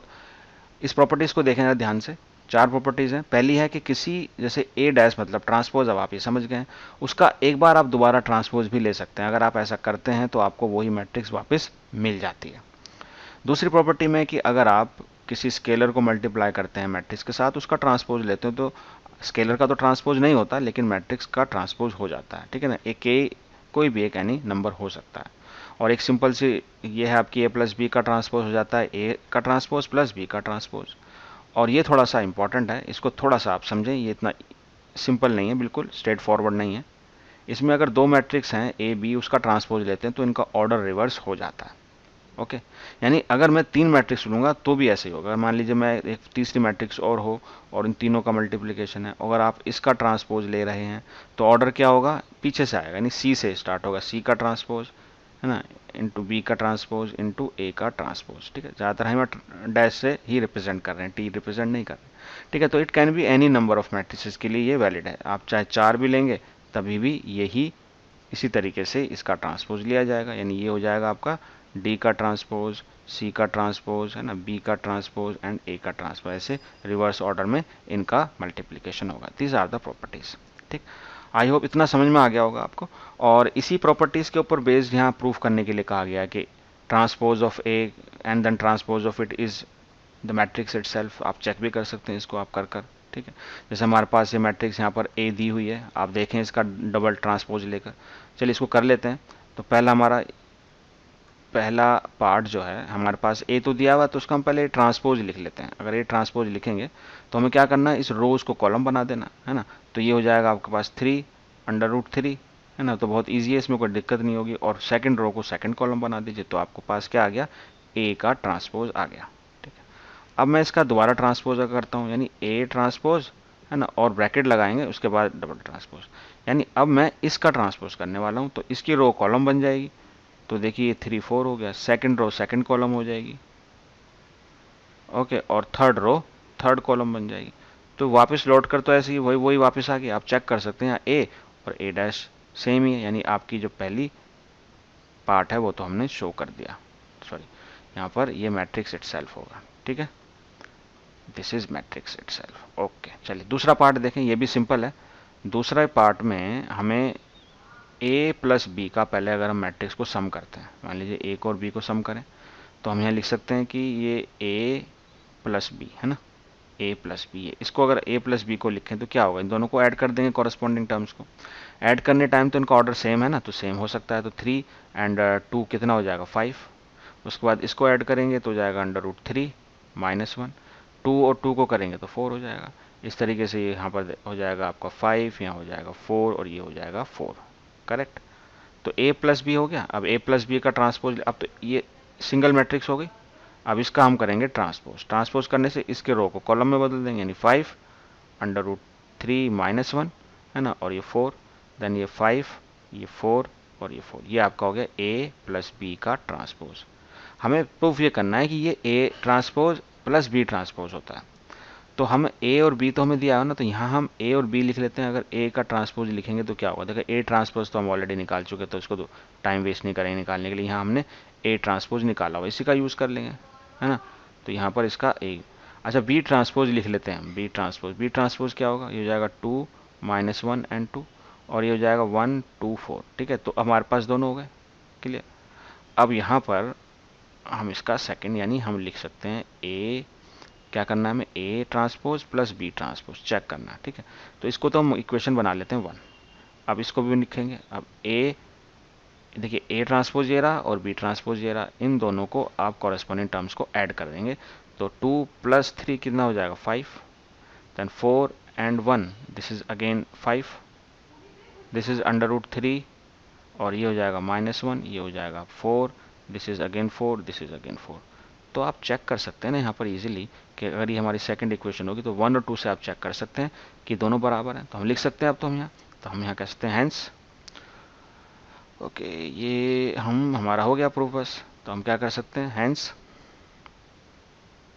आप 1 और 2 से लिख सकते हैं कि ए बी का ट्रांसपोज है ना इक्वल है ए का ट्रांसपोज प्लस बी का ट्रांसपोज। हालांकि सिंपल है, बहुत इजीली आप इसको कर पाएंगे। इस तरीके से आप थर्ड पार्ट भी कर सकते हैं इसका, कि आप किसी के नंबर को अगर आप मैट्रिक्स से मल्टीप्लाई कर रहे हैं उसका ट्रांसपोज करें तो सिंपली आप इसको भी काम को कर सकते हैं, इसमें कोई मुश्किल नहीं होगी। चलिए अच्छा, अब एक इसका प्रॉपर्टी और थी जो हमने लास्ट में इंपॉर्टेंट प्रॉपर्टी बताई थी, यहाँ पर उसका यूज़ आ गया है ना। तो ये थोड़ा सा ज़रूरी है करना, इसको एक बार समझना ज़रूरी है, फिर आप किसी भी क्वेश्चन को कर सकते हैं कि ए बी का ट्रांसपोज इक्वल टू बी का ट्रांसपोज ए का ट्रांसपोज। तो हमारे पास ए भी है, हमारे पास बी भी है, तो पहले तो हम क्या करते हैं, हमारा काम सबसे पहले कि हम ए बी निकाल लेते हैं, यानी इन दोनों को मल्टीप्लाई करते हैं।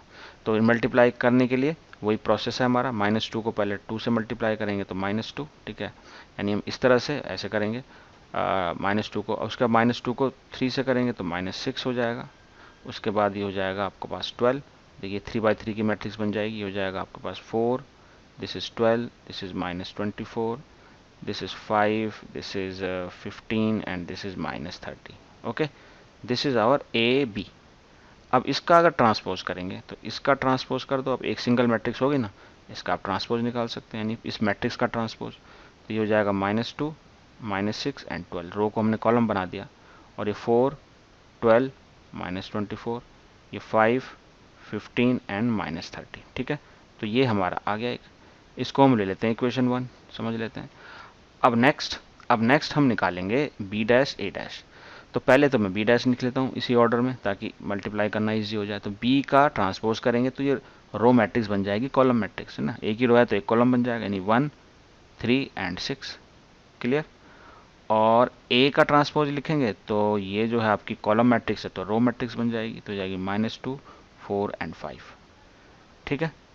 अब हमें यहाँ क्या चाहिए, बी डैश ए डैश, तो इन दोनों को मल्टीप्लाई करके लिख सकते हैं हम, यानी बी डैश ए डैश, तो इन दोनों का मल्टीप्लिकेशन हो जाएगा तो हो जाएगा -2, 4 and 5, this is -6 and 12 and this is 15, okay, this is -12, sorry minus plus 6 है यहाँ पर, ये 1, 3 एंड दिस इज -6, ये थोड़ा करेक्ट कर लें, -6 तो हो जाएगा आपका +12, this become -24 and this is -30, ठीक है। तो ये हो गया हमारा बी डैश ए डैश, तो ये हमने निकाल लिया। इसको हम अगर बोल दें सेकंड पार्ट, तो आप ए फर्स्ट को और सेकंड को देखो, दोनों चीज़ें बराबर ही हैं, है ना, तो हमारा ये प्रूफ हो गया।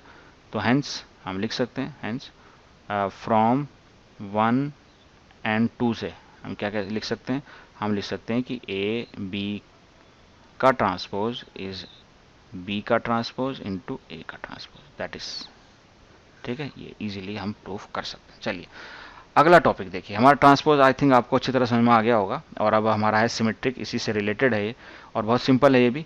सिमेट्रिक मैट्रिक्स क्या होती है, बहुत सिंपल, कि अगर किसी मैट्रिक्स का हम ट्रांसपोज निकालें और वो उसी मैट्रिक्स के बराबर आ जाए तो उसको हम बोलते हैं transpose of a matrix, sorry symmetric matrix. और अगर वो नेगेटिव साइन के साथ आ जाए, वही मैट्रिक्स हो लेकिन विथ नेगेटिव साइन, तो उसको बोलते हैं हम एंटी या स्क्यू सिमेट्रिक मैट्रिक्स। तो डेफिनेशन जितनी सिंपल है इतना ही समझना भी इसको सिंपल है। अब यहाँ पर मैं आपको बताने वाला हूँ कि क्या किसी मैट्रिक्स को देखकर ही हम ये बता सकते हैं कि वो सिमेट्रिक है या स्क्यू सिमेट्रिक है। यहाँ बिल्कुल, तो मैं वो आपको तरीका बताने वाला हूँ जिससे, या ट्रिक बताने वाला हूँ कि आप देखते ही कैसे बताएंगे किसी मैट्रिक्स को। देखो दोनों एग्जाम्पल यहाँ दिए हुए हैं, ये आपकी सिमेट्रिक है और यहाँ पर ये आपकी स्क्यू सिमेट्रिक है। अब आप देखते ही कैसे पहचानेंगे, उसको किस तरह से देखना है, ये मैं आपको बताने वाला हूँ। पहले सिमेट्रिक की बात करते हैं। सिमेट्रिक में आप देखेंगे जो डायगोनल एलिमेंट्स हैं उसको आप क्या करें, छोड़ दें, वो कुछ भी हो सकते हैं, it can be any number, positive हो सकता है, नेगेटिव हो सकता है, उसको नहीं देखना आपने। आपको सिर्फ देखना है इसके, जैसे मिरर होता है, मिरर में अगर कोई चीज़ आपको वहाँ पर दूसरी सेम सेम दिखाई दे रही है, सिमेट्रिक दिखाई दे रही है। सिमेट्रिक का देखिए मतलब यहाँ पकड़ना है हमें। तो यहाँ पर देखेंगे अगर ये येलो लाइन जो हमने डाली है, अगर ये मिरर है तो इसके जितनी दूरी पर ये 2 है उतनी ही दूरी पर यहाँ पर 2 है, यानी बिल्कुल सेम नंबर है, सिमेट्रिक है।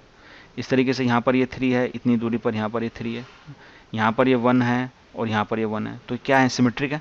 ये नंबर्स क्या सिमेट्रिक है, इसलिए इसको सिमेट्रिक मैट्रिक्स कहते हैं। और आप इस तरह से पहचान सकते हैं कि ये जो नंबर मैंने आपको किए है ना, ये जो नंबर है आपका 2 है, ये 2 है इक्वल है, ये 3 यहाँ पर है, ये यहाँ पर इक्वल है, ये यहाँ पर 1 है, ये इक्वल है।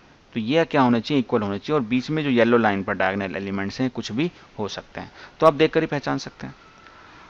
ठीक है, अब हम बात करते हैं स्क्यू सिमेट्रिक मैट्रिक्स। इसको कैसे पहचानेंगे, इसके लिए सबसे इंपॉर्टेंट एक बात आप ये नोट कर लें कि जो इसके जो ऑल डायगोनल एलिमेंट्स होते हैं ना, ये बहुत इंपॉर्टेंट है। आप पहले तो ये देखें कि सारे के सारे एलिमेंट जीरो हैं क्या नहीं। अगर ये सारे के सारे एलिमेंट जीरो हैं तो एक काम तो हो गया हमारा, फर्स्ट स्टेप हो गया। ठीक है, पहला आपको ये चेक करना है। उसके बाद इसको एज ए मिरर माने और देखें कि इसके सामने वाले एंटी हैं क्या, यानी same number with opposite sign, same number with opposite sign. यानी यहाँ पर अगर 2 है ना, एक मिनट, यहाँ पर अगर ये 2 है तो यहाँ पर कितना है, 2 का नेगेटिव यानी -2। यहाँ पर -3 है तो यहाँ पर उसका अपोजिट यानी +3। यहाँ पर -1 तो यहाँ पर 1। तो यहाँ पर हमें इस बात का ध्यान रखना है कि नेगेटिव साइन होना चाहिए ना, स्क्यू का मतलब हो गया आपका एंटी, तो same number with opposite sign. और एक चीज़ आपको यहाँ पर हेल्प मिलती है कि जो डायगोनल एलिमेंट्स हैं वो 0 होने चाहिए।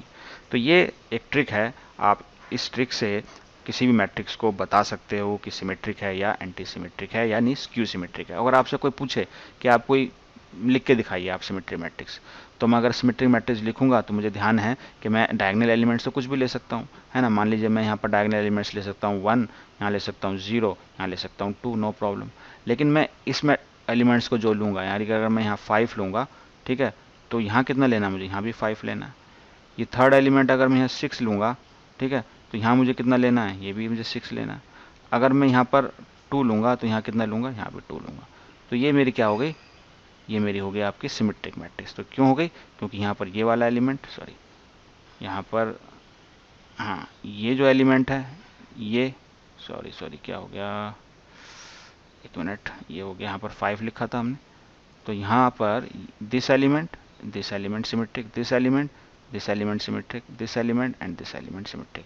और हमें किसके लाइन के अलोंग देख रहा है, डायगोनल लाइन के अलोंग देखना। तो मैं इस तरह से बना सकता हूँ। चलिए एक हम बनाते हैं इसी तरह की मैट्रिक्स स्क्यू सिमेट्रिक मैट्रिक्स। तो उसमें क्या करूँगा, पहले मैं सारे डायगोनल एलिमेंट्स को मैं लिखूंगा 0। ठीक है, पहला काम तो मेरा ये होगा। और अगर मैं यहाँ लिख रहा हूँ, मान लीजिए यहाँ ऊपर वाली अबाउट लिख रहा हूँ, मैं यहाँ 1 लिखता हूँ, यहाँ 2 लिखता हूँ, यहाँ 5 लिखता हूँ, यानी ये -2 लिख रहा हूँ फॉर एग्जांपल। तो इसका अपोजिट यहाँ होगा, यानी ये होगा -1। इसका अपोजिट यहाँ होगा, यानी ये होगा आपका +2। और इसका अपोजिट यहाँ कितना होगा, -5। तो ये मेरी कैसी हो गई, ये मेरी होगी स्क्यू सिमेट्रिक। तो आप लिख भी सकते हैं और आप बता भी सकते हैं। ठीक है, तो आई थिंक ये बहुत अच्छी तरह से क्लियर होगा। इसके ऊपर बेस्ड आप कोई भी क्वेश्चन आप कर सकते हैं। लेकिन यहाँ कुछ इंपॉर्टेंट थ्योरम है, उसको ज़रा देख लें। पहली थ्योरम तो ये कहती है कि कोई आपके पास अगर स्क्वायर मैट्रिक्स है तो आप उसके ट्रांसपोज के साथ ऐड करते हो, तो मैट्रिक्स बन जाती है सिमेट्रिक मैट्रिक्स। और अगर आप उसमें से उसका ट्रांसपोज माइनस कर देते हो, बन जाती है स्क्यू सिमेट्रिक मैट्रिक्स। तो ये बहुत इंपॉर्टेंट है, बड़ी इंटरेस्टिंग बात है, बस आपको याद रखनी है। कोई मैट्रिक्स ए, उसको आप ऐड कर दो उसके ट्रांसपोज के साथ तो सिमेट्रिक बन जाएगी, और आप उसको माइनस कर दो उसके, यानी उसमें से माइनस कर दो उसका ट्रांसपोज, तो स्क्यू सिमेट्रिक बन जाएगी। बहुत इंपॉर्टेंट, ठीक है ना। इसको हम प्रूफ भी कर सकते हैं। ठीक है, प्रूफ कैसे करेंगे, चलिए प्रूफ कर लेते हैं। देखिए, हम मानते हैं कि हमारे पास मैट्रिक्स कोई ए है ना, और ये ए प्लस, अगर ए प्लस ए ट्रांसपोज है ना, अगर ये सिमेट्रिक होगी तो इसका ट्रांसपोज करने पर मुझे वापस यही मिलेगा नहीं मिलेगा। तो यहाँ पर इसको मैं कैसे ले सकता हूँ, मेरे पास एक प्रॉपर्टी है कि अगर a प्लस बी का ट्रांसपोज लिखते हैं तो हम कैसे लिखते हैं इसको, हम लिखते हैं इसको a transpose plus B transpose, ऐसा करते हैं। बस इसी का यूज़ करना है यहाँ पर, इसको अप्लाई करेंगे हम यहीं पर। ठीक है, तो इसको अप्लाई करने पर ये क्या हो जाएगा, ये हो जाएगा कि a का ट्रांसपोज और प्लस a का ट्रांसपोज, तो पहले से उसका ट्रांसपोज। अब ये भी प्रॉपर्टी है, ट्रांसपोज ऑफ ट्रांसपोज क्या हो जाता है, मैट्रिक्स इटसेल्फ, यानी ये हो जाएगा आपका ट्रांसपोज और ये आपका मैट्रिक्स बन जाएगी। इसको आप ऐसे ले सकते हो a प्लस a डैश। तो आप यहाँ देखें ना, जिसका हमने ट्रांसपोज लिया था उसका ट्रांसपोज करने पर वही वापस आया। तो हम इसको क्या लिख सकते हैं, तो हम यहाँ कह सकते हैं hence a plus a transpose is a symmetric matrix, है ना। ये सिमेट्रिक होगी, प्रूफ हो गया। Symmetric matrix. हालांकि इसका प्रूफ नहीं आएगा, इसके ऊपर बेस्ड क्वेश्चन आएंगे, लेकिन इसको समझना जरूरी है। अब दूसरा है कि अगर हम ए और ए माइनस यानी ए में से उसका ट्रांसपोज माइनस कर दें तो वो स्क्यू सिमेट्रिक होता है। तो प्रूफ कर लेते हैं, इसको ट्रांसपोज लेकर देखते हैं। तो अगर सिमेट्रिक स्क्यू सिमेट्रिक मैट्रिक्स होती है तो उसके लिए क्या होता है कि उसका ट्रांसपोज किसके बराबर होता है, माइनस ए के बराबर होता है। ये आपकी किसका, स्क्यू सिमेट्रिक की बात होती है। तो अब देखते हैं इसका ट्रांसपोज लेकर। तो प्रॉपर्टी लगाएंगे यहाँ पर, ए ट्रांसपोज माइनस, जो आपका जो भी ऑपरेशन है वो एज इट इज रहेगा, प्लस तो प्लस माइनस तो माइनस। उसके बाद ए ट्रांसपोज का ट्रांसपोज, उसके बाद फिर प्रॉपर्टी यहाँ लग जाएगी। तो ये हो जाएगा आपका ए ट्रांसपोज माइनस ए। इसको आप ऐसे लिख सकते हैं माइनस ए, है ना, और ए ट्रांसपोज। अब आप अगेन देखें कि जिसका हमने ट्रांसपोज लिया, जिसका हमने ट्रांसपोज लिया, तो ट्रांसपोज लेने के बाद वो नेगेटिव के साथ वही चीज आई। तो यहाँ पर ये प्रूफ हो गया ये बात कि हम इसको यहाँ भी ये भी प्रूफ कर सकते हैं कि hence A minus A dash is a skew, है ना, स्क्यू सिमेट्रिक मैट्रिक्स। तो ये भी प्रूफ हो गया। ठीक है, तो बस आपको ये बात को याद रख लेना अपने दिमाग में कि ये सिमेट्रिक होती है, ए प्लस ए डैश और ए माइनस ए डैश यानी ट्रांसपोज ये स्क्यू सिमेट्रिक होती है। इससे रिलेटेड हमारी थ्योरम सेकंड है जो इंपॉर्टेंट है। उस थ्योरम का, फर्स्ट थ्योरम का यूज कर ही इसका पूरी प्रूफ होगा। वो कहता है कि किसी भी मैट्रिक्स को, कोई भी आपके पास मैट्रिक्स है ना, कोई भी स्क्वायर मैट्रिक्स होती है, क्योंकि हम जो ट्रांसपोज निकालते हैं वो स्क्वायर मैट्रिक्स का ही निकालते हैं। तो किसी भी मैट्रिक्स को, नॉर्मल किसी मैट्रिक्स को हम लिख सकते हैं as a sum of symmetric and skew symmetric matrix. ठीक है, ये आपको याद रखना, बहुत इंपॉर्टेंट रिजल्ट है और इसके ऊपर बेस्ड क्वेश्चन भी आते हैं। तो इसको हम प्रूफ करते हैं। देखिए हम इसको कैसे प्रूफ करेंगे। हम करेंगे कि पहले तो कोई मैट्रिक्स मान लेंगे, लेट अ मैट्रिक्स, एक मैट्रिक्स होनी चाहिए ना हमारे पास, लेट अ मैट्रिक्स ए, एक मैट्रिक्स है। ठीक है, अब मुझे इसको लिखना है as a sum of symmetric and skew symmetric matrix. अब हम थ्योरम 1 में ही जान चुके हैं, है ना। हम क्या जानते हैं, हमें जानते हैं वी नो दैट क्या, कि ए, पहली बात ए प्लस ए डैश क्या होती है, इज अ सिमेट्रिक मैट्रिक्स। क्योंकि किसी भी मैट्रिक्स में अगर आप ट्रांसपोज उसका जोड़ देते हैं तो वो सिमेट्रिक मैट्रिक्स हो जाती है। पहली बात तो ये जानते हैं। दूसरी बात हमने ये भी देखी थ्योरम में, पिछली थ्योरम में, कि ए, अब हमें जान चुके हैं तो हम लिख सकते हैं यहाँ पर इस थ्योरम में कि A minus A transpose is a skew symmetric matrix. ठीक है, तो अगर मैं ये जानता हूँ then, A can be written as, यहाँ थोड़ा सा एक बहुत ही स्टाइल यूज करना होगा, यानी एक स्मार्ट वे में हमें ए को लिखना होगा। यानी अगर मैं ए को लिखूं तो क्या मैं ए को ऐसे नहीं लिख सकता, I can write A as A by two plus A by two, तो ये क्या हो जाएगा, ए ही हो जाएगा।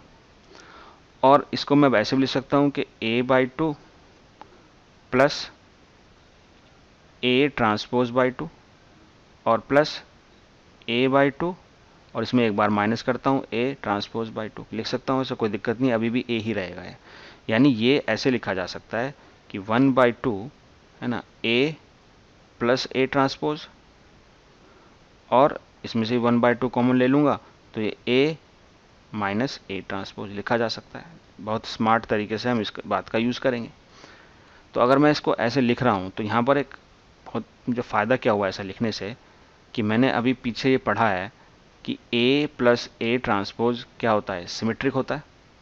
ओके, यहाँ पर ये जो है आपका, ये कैसी है, ये है आपकी सिमेट्रिक मैट्रिक्स, और ये कैसी मैट्रिक्स है, ये है आपकी स्क्यू, है ना, सिमेट्रिक मैट्रिक्स। तो यानी A can be written as symmetric and plus skew symmetric matrix. तो ये हो गया sum as a symmetric and a skew symmetric matrix. यानी इस तरह से अगर कोई मैट्रिक्स हो, अगर आप उसको इस तरह से लिखेंगे, है ना, इस तरह से लिखकर प्रूफ करेंगे तो आप किसी भी मैट्रिक्स को एज ए सिमेट्रिक और स्क्यू सिमेट्रिक मैट्रिक्स प्रूफ कर पाएंगे। यहाँ पर 1/2 फैक्टर से कोई फर्क नहीं पड़ेगा, क्योंकि अगर मैं 1/2 है ना लिखता हूँ विथ मैट्रिक्स ए और इसका अगर ट्रांसपोज करता हूँ तो क्या होगा, 1/2 ए ट्रांसपोज होगा। तो यानी हम ऐसा भी लिख सकते हैं, अगर ए प्लस ए सिमेट्रिक है तो 1/2 मल्टीप्लाई करने से उसमें कोई फर्क नहीं होगा, वो भी सिमेट्रिक ही होगी। ओके, तो ये हमारी दो थ्योरम थी इंपॉर्टेंट। इस थ्योरम के ऊपर ही बेस्ड इंपॉर्टेंट क्वेश्चन मैं आपको बता देता हूँ। जी हाँ, ये एक इंपॉर्टेंट क्वेश्चन है। देखिए, आपको ये एग्जांपल है आपका एनसीईआरटी का, आपको मैट्रिक्स ए अब दे दिया, अब देखो उसको प्रूफ कैसे करना है। वो तो बहुत सिंपली तरीके से हमने लॉजिकली प्रूफ कर दिया। अगर हमारे पास ये मैट्रिक्स है और हम इसको एज ए लिखना चाहते हैं, हम इसको कैसे लिखना चाहते हैं, हम इसको लिखना चाहते हैं as a sum of symmetric and a skew symmetric matrix. तो ऐसा क्वेश्चन काफ़ी बार आता है, ठीक है। तो हम इसको कैसे करेंगे, देखिए, तो हम क्या करने का तरीका देखिए। इसको हमें जो हमने प्रूफ किया था इतनी इजीली नहीं होगा, हम इसको बिल्कुल बनाएंगे वैसे ही। यानी हम यहाँ पर a प्लस ए लिखेंगे, a डैश लिखेंगे, a माइनस ए डैश लिखेंगे। तो देखिए हम इसको स्टार्ट ही कर देते हैं प्रूफ करना। तो हमारे पास a तो है, हमें एक a डैश की ज़रूरत पड़ेगी, तो हम सबसे पहले a डैश लिख लेते हैं। तो ये हो जाएगा इसका 2 -2 -4, ओके। ये हो जाएगा -1 3 एंड 4। ये हो जाएगा आपके पास 1 -2 -3, दिस इज ओके। ये आपका a डैश हो गया। अब मैं एक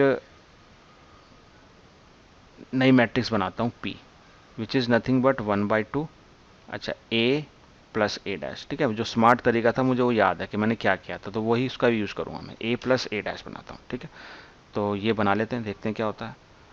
अब 1/2 तो अभी ऐसे ऐसे एज इट इज़ रखते हैं और a प्लस ए डैश को सम कर लेते हैं। तो ये हो जाएगा आपके पास 4, ये हो जाएगा आपके पास -3, दिस इज बिकम -3।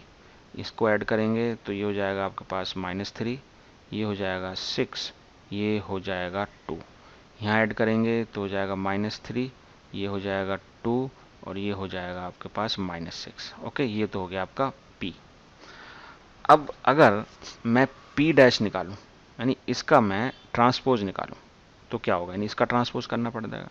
अच्छा, लेकिन अभी यहाँ पर बाकी है थोड़ी सी बात। अभी हाफ जो है ना उसको तो मल्टीप्लाई करना होगा। तो यहाँ पर हम पहले हाफ को मल्टीप्लाई कर लेते हैं, सबको 1/2 से डिवाइड कर देते हैं। तो सबको 1/2 से डिवाइड करके इस मैट्रिक्स हमारी हो जाएगी 2। ये हो जाएगा -3/2 -3/2, ये ज़रूरी है करना। ये भी -3/2, ये हो जाएगा 3, ये हो जाएगा 1, ये -3/2, ये 1 और ये -3, ठीक है। ये आ गया। अब यहाँ निकाल लेते हैं हम p ट्रांसपोज, इसका ट्रांसपोज लिख देंगे, तो सिंपल है तो लिखना। तो ये हो जाएगा आपके पास 2 -3/2 -3/2, ये होगा -3/2, ये होगा 3, ये हो जाएगा 1, ये हो जाएगा -3/2, ये हो जाएगा 1, ये हो जाएगा -3। तो हमारे पास ऐसा आ गया। अब आप एक चीज़ नोट करेंगे, अब आप क्या नोट कर रहे हैं कि ये जो मैट्रिक्स का ट्रांसपोज हमने लिया कोई चेंज ही नहीं हुआ, सेम एज इट इज़ आ गई, यानी ये है आपकी p। यानी किसी का अगर, है ना, यानी हमारे पास क्या मिला, हमें ये मिला कि p डैश यानी उसका ट्रांसपोज निकाला तो वही आया। अगर ऐसा है तो इसका मतलब ये हुआ कि p जो है वो क्या है, एक सिमेट्रिक मैट्रिक्स है ना। सो p इज अ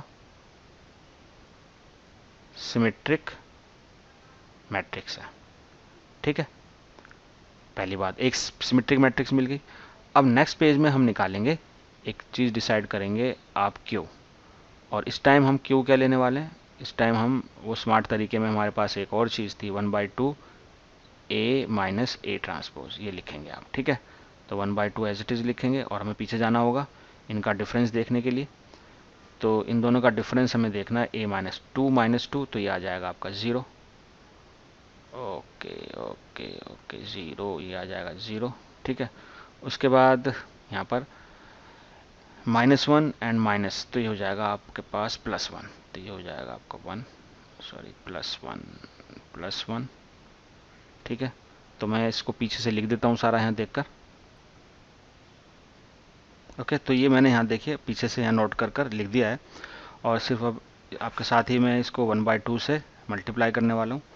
तो ये आ जाएगा आपका 0, this become -1/2, this become -5/2, this is 1/2, this is 0, this is 3, this is 5/2, this is -3 and this is 0। तो आप यहाँ एक चीज़ गौर से कर देखें। अच्छा, इसको मैं क्या करने वाला हूँ, अब देखिए, अब मैं इसको निकालने वाला हूँ इसका ट्रांसपोज, ओके। तो इसका ट्रांसपोज क्या होगा, बस इसका ट्रांसपोज कर दीजिए आप, तो हो जाएगा 0 एंड देन -1/2 -5/2, ओके। ये 1/2 0 3, and this is 5/2 -3 and this 0। तो आपको पहचान तो है कि स्क्यू सिमेट्री मैट्रिक्स कैसी होती है। इसमें से अगर मैं कॉमन ले लेता हूँ माइनस, तो माइनस अगर कॉमन ले लूँगा तो सारे एलिमेंट का साइन चेंज हो जाएगा। ठीक है, ये हो जाएगा 0, ये हो जाएगा -1/2, ये हो जाएगा -5/2, ये हो जाएगा 1/2, ये 0, ये हो जाएगा प्लस का 3, ये हो जाएगा प्लस का 5/2, ये हो जाएगा -3 और ये हो जाएगा 0। अब आप देख सकते हैं कि ये जो मैट्रिक्स है क्यू और ये जो मैट्रिक्स है क्यू डैश, ठीक है ना, ये दोनों बराबर है लेकिन यहाँ नेगेटिव साइन है, यानी इसको ऐसे लिखा जा सकता है -q। ओके, यानी q dash is equal to -q। इससे क्या पता चलता है? इससे पता चलता है कि हम इसको एक चीज़ तो प्रूव करने में कामयाब रहे कि hence q is a skew symmetric matrix. तो एक मैट्रिक्स जो हमें पीछे मिली P, वो कैसी मैट्रिक्स थी? वो थी सिमेट्रिक मैट्रिक्स। और एक मैट्रिक्स हमने यहाँ जो बनाई Q, वो कैसी है? Skew symmetric matrix. इन दोनों को ऐड कर देते हैं, तो इसको ऐड करके देखते हैं क्या होता है। यानी अगर हम P और Q जो हमारी मैट्रिक्स है, एक P है जो सिमेट्रिक मैट्रिक्स है और एक Q है जो स्क्यू सिमेट्रिक मैट्रिक्स है, उन दोनों को हम ऐड करते हैं, यानी P प्लस Q करते हैं। ठीक है, तो इसको मैं P को यहाँ लिख लेता हूँ पहले, या दोनों को हम Q को और P को दोनों को ऐड कर लेते हैं। तो पहले देखते हैं एलिमेंट्स क्या क्या है हमारे P के। तो हमारे P के जो एलिमेंट्स आए थे, यहाँ आए थे 2, और यहाँ पर है आपका Q का एलिमेंट 0, तो यहाँ पर ये हो जाएगा आपका सिंपली 2। ओके, तो ये हो गया आपका 2। तो मैं इसको ऐड करके लिखता हूँ पीछे से देखकर। ओके, तो मैंने यहाँ पर P और Q को ऐड किया तो हमारे पास ये मैट्रिक्स आ गई है। ठीक है, अब आप गौर से देखें जो हमारी मैट्रिक्स थी, सबसे स्टार्टिंग वाली मैट्रिक्स जो हमें दी गई थी। ओके, तो अगर हम कंपेयर करते हैं, देखिए इस मैट्रिक्स के साथ जो हमें ये मैट्रिक्स दी हुई है यहाँ पर A, this is the same matrix जो अभी हमारी P प्लस Q कर आई है ना, सेम मैट्रिक्स है, यानी this matrix is nothing but your matrix A। यानी हम मैट्रिक्स A को कैसे लिख सकते हैं, है ना, तो हम यहाँ लिख सकते हैं अब hence we can write this as, यहाँ पर हैंस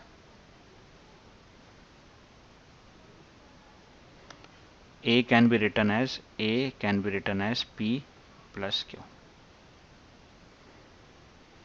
Hence proved।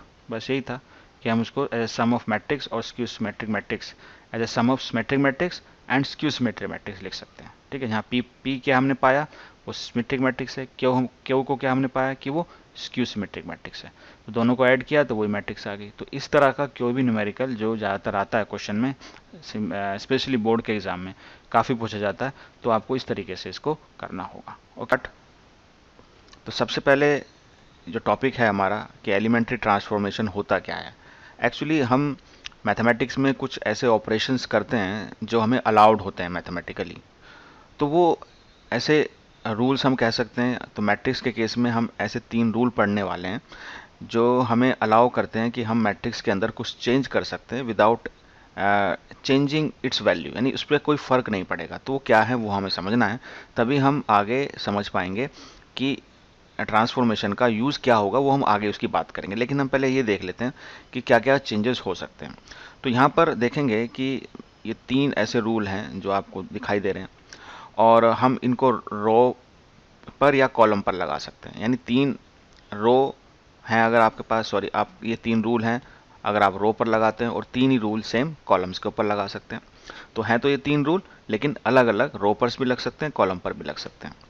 ओके, तो इस सबसे पहला जो है वो है इंटरचेंज एनी 2 रोज और कॉलम। आप किसी मैट्रिक्स के अंदर, आपको मैट्रिक्स दी हुई है तो आप उसके 2 कॉलम्स को क्या कर सकते हैं, इंटरचेंज कर सकते हैं, है ना, बदल सकते हैं। जैसे मैं मान लीजिए एक मेरी रो है R1, मैं चाहूँ तो अगर मुझे ज़रूरत पड़ रही है मैं उसको चेंज कर सकता हूँ विथ R3, ऐसा मैं कर सकता हूँ। क्लियर? इसी तरीके से मैं कॉलम पर भी लगा सकता हूँ, यानी मैं कॉलम C2 को चेंज करना चाहता हूँ C3 से, तो क्या मैं ऐसा कर सकता हूँ? यस, मैं ऐसा कर सकता हूँ, इससे कोई फर्क नहीं पड़ेगा मेरी मैट्रिक्स के ऊपर। ठीक है, this is your first interchange of any 2 रोज और 2 कॉलम।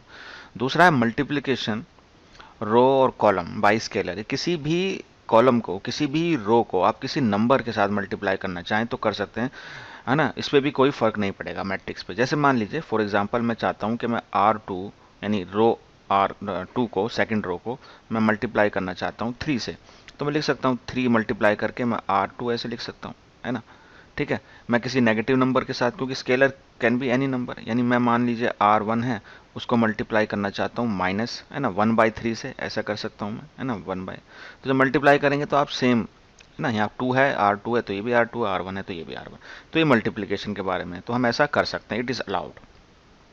थर्ड है adding multiple of one row और कॉलम टू अनदर। ठीक है, अच्छा देखिए सेकंड मुझे बताया, सेम मैंने क्यों कहा कि आप चाहे रो में लगाएं या कॉलम में लगाएं। ठीक है, तो 3 रूल्स आपके रो के लिए हो गए, 3 रूल्स आपके कॉलम के लिए हो गए, लेकिन आप जब ट्रांसफॉर्मेशन करेंगे तो या तो आप रो ट्रांसफॉर्मेशन करेंगे या आप कॉलम ट्रांसफॉर्मेशन करेंगे, और करेंगे ही क्यों ये भी मैं बताने वाला हूँ अभी आपको। तो थर्ड जैसे है मल्टीपल वाली बात, जो है मल्टीपल हम ऐड कर सकते हैं। मान लीजिए मैं चाहता हूँ कि मैं अपनी R2 में, है ना, मैं कुछ इस तरह से करना चाहता हूँ कि R2 में ट्रांसफॉर्मेशन कर रहा हूँ, R2 में मैं इसमें कुछ ऐड करना चाहता हूँ। What I want to add, I want to add 3 times of R1, यानी R1 को मैं पहले 3 से मल्टीप्लाई करूंगा, है ना, और उसके बाद उसको R2 में ऐड कर दूंगा। तो ये आपका होता है थर्ड ऐसा रूल। तो आई थिंक ये रूल आपको समझ में आ रहे होंगे, ईजी हैं, और जब हम इसको अप्लाई करेंगे तो आप इसको और अच्छी तरह से याद रह जाएंगे आपको। ठीक है, देखिए जब आप ऐसा करते हैं ना तो आपकी मैट्रिक्स के ऊपर कोई फर्क नहीं पड़ता, है ना, मैट्रिक्स ना कोई चेंज नहीं आता, डज नॉट चेंज। तो तब यानी ये अलाउड है, क्योंकि अगर फर्क नहीं पड़ रहा तो हम इसको ऐसा कर सकते हैं, है ना, अलाउड होते हैं। लेकिन हम आगे जब चैप्टर पढ़ेंगे डिटर्मिनेंट, ठीक है, उसमें अलग चीज़ होगी, तो उसमें कंफ्यूज नहीं होना आपको, तो मैं पहले ही इन एडवांस आपको बता के चल रहा हूँ। तो ये आपका 3 रूल थे, ये आपको याद रखने। अब हम एक और टॉपिक पढ़ रहे हैं जिसको हम बोलते हैं इनवर्टिबल मैट्रिसेस, है ना। इनवर्टिबल मैट्रिसेस क्या होता है, मान लीजिए आपके पास एक मैट्रिक्स है ए, उसका ऑर्डर है एम, एक आपके पास मैट्रिक्स, दूसरी एक मैट्रिक्स है बी, उसका भी सेम ऑर्डर है एम। ठीक है, उसको आप मल्टीप्लाई करते हैं, तो वो मल्टीप्लाई होने के बाद, है ना, ए बी और बी ए बराबर आ जाते हैं, यानी कम्यूटेटिव हो जाते हैं। और आपको याद होगा पिछले लेक्चर में हमने पढ़ा था कि अगर 2 डायगोनल मैट्रिक्सेस होती हैं, है ना, तो हम उसको जब मल्टीप्लाई करते हैं तो ऐसा केस आता है बहरहाल, यानी ये इनका ए बी और बी ए बराबर होता है और वो आइडेंटिटी मैट्रिक्स के बराबर आ जाता है। तब हम ये कहते हैं कि एक जो है वो दूसरे की इन्वर्स है, यानी हम ये कहते हैं, हम ये कह सकते हैं कि B is a inverse of A या A is a inverse of B। अगर ये कंडीशन सेटिस्फाई हो रही है तो हमें ये एक्चुअली कंडीशन समझनी है, A B B A is equal to I. अगर ऐसा है तो एक दूसरे की ये इन्वर्स होती हैं।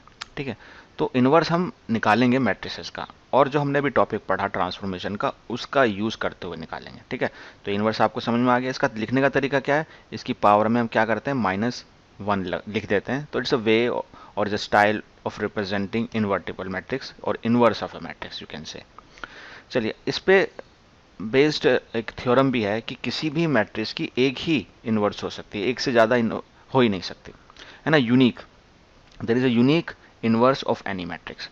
तो ये हमें याद रखना है। लेकिन अगर मान लीजिए मैं थोड़ा यहाँ आपको प्रूफ भी देना चाहूँगा ताकि आप इसको डाइजेस्ट कर सके ऐसा कैसे है। तो मैं मान लीजिए एक मैट्रिक्स हम ले लेते हैं, let A be a square matrix लेंगे, एक हमने स्क्वायर मैट्रिक्स ले ली। ठीक है, और हमने ये कहा कि इसका एक ही इन्वर्स एग्जिस्ट करेगा, है ना, ये थ्योरम है। तो हम लेकर ये चलते हैं, हम ये अज्यूम कर लेते हैं, चलिए हम ऐसा अज्यूम कर लेते हैं, अज्यूम दैट, है ना, इट हैज़, इसको कॉन्ट्रडिक्ट मेथड से हम करेंगे, इट हैज़ 2 इन्वर्स, इसके हम 2 इन्वर्स मान लेते हैं, से एक को हम नाम देते हैं matrix B and matrix C. तो दोनों इसके हमने मान लिए। ठीक है, अगर ये ए बी जो है ए का इन्वर्स है तो हम इसको कैसे लिख सकते हैं, अभी हमने पढ़ा है, हम इनका मल्टीप्लाई करें ए बी, तो वो लौट कर क्या बनेगा, बी ए, क्योंकि ये क्या है एक दूसरे के इन्वर्स है, तो ऐसा लिख सकते हैं। और ये क्या होंगे, इनका ये बराबर होगा आइडेंटिटी मैट्रिक्स के बराबर। इसी तरीके से ऑल्सो अब सी भी तो ऐसे काम करेगा, यानी सी ए के साथ इन्वर्स बना रहा है वो, तो ये क्या होगा, ए सी इज इक्वल टू सी ए, और ये क्या होगा, ये भी इज इक्वल टू आई होगा, है ना, अगर ऐसा है केस तो।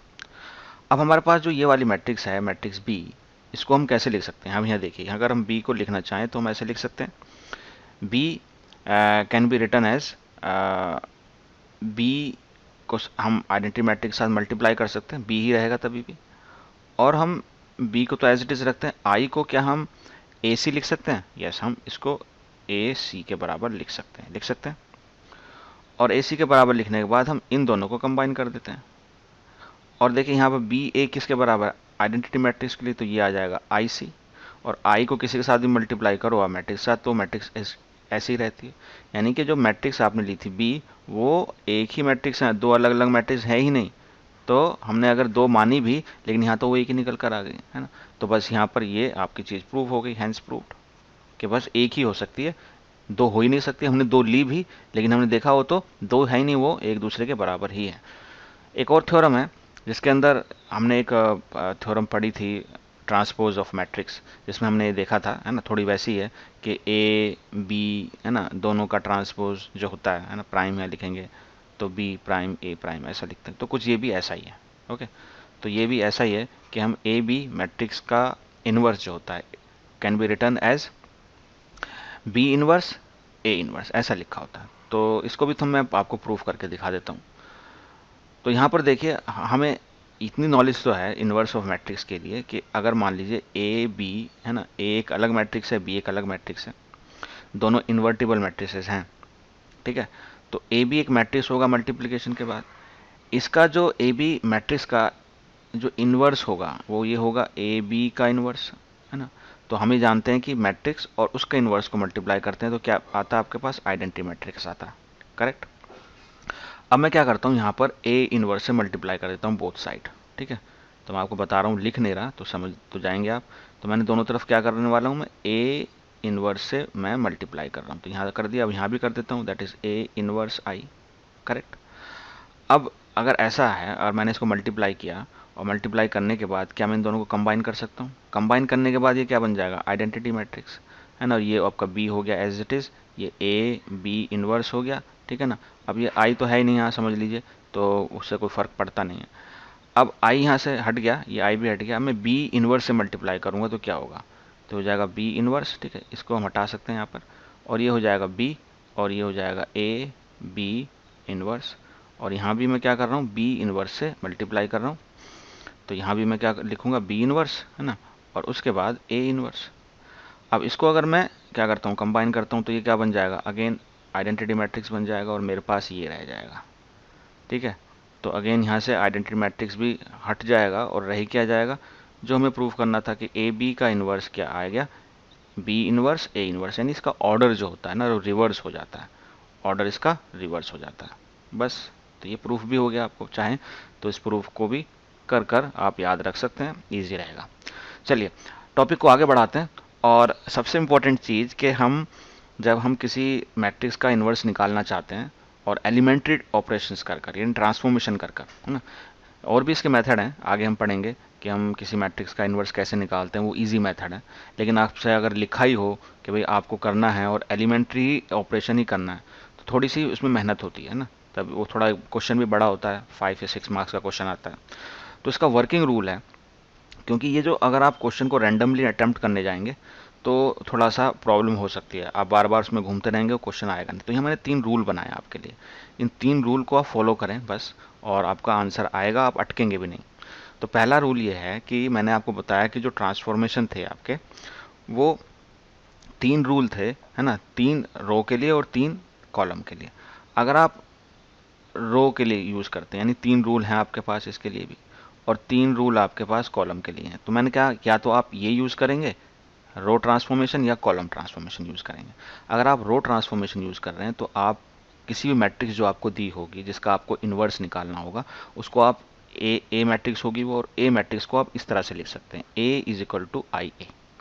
अगर आप रो ट्रांसफॉर्मेशन कर रहे हैं, और यहाँ पर 3 रूल आप उसके ऊपर अप्लाई कर सकते हैं, है ना, जो भी आपको ज़रूरत पड़ेगी आप अप्लाई करेंगे, ऐसे नहीं करना ही है, अगर ज़रूरत पड़ेगी तो। अगर आप कॉलम ट्रांसफॉर्मेशन कर रहे हैं तब भी ये आ जाएगा सेम आंसर, तब आप ए को इस तरह से लिखें, ए इज इक्वल टू ए आई, थोड़ा लिखने का थोड़ा तरीका है, तो वहाँ पर भी आप 3 रूल आपके पास अवेलेबल है, आप यूज़ कर सकते हैं। This is your first step, आपको डिसाइड करना है। अब जब आप डिसाइड कर लेते हैं कि आपको रो ट्रांसफॉर्मेशन करना है या कॉलम ट्रांसफॉर्मेशन करना है, तो मान लीजिए हम रो ट्रांसफॉर्मेशन कर रहे हैं, तो रो ट्रांसफॉर्मेशन कर रहे हैं तो आप इस ए मैट्रिक्स को और इस आई मैट्रिक्स को ध्यान दें यहाँ पर, और यहाँ पर आप ट्रांसफॉर्मेशन लगाना स्टार्ट करेंगे।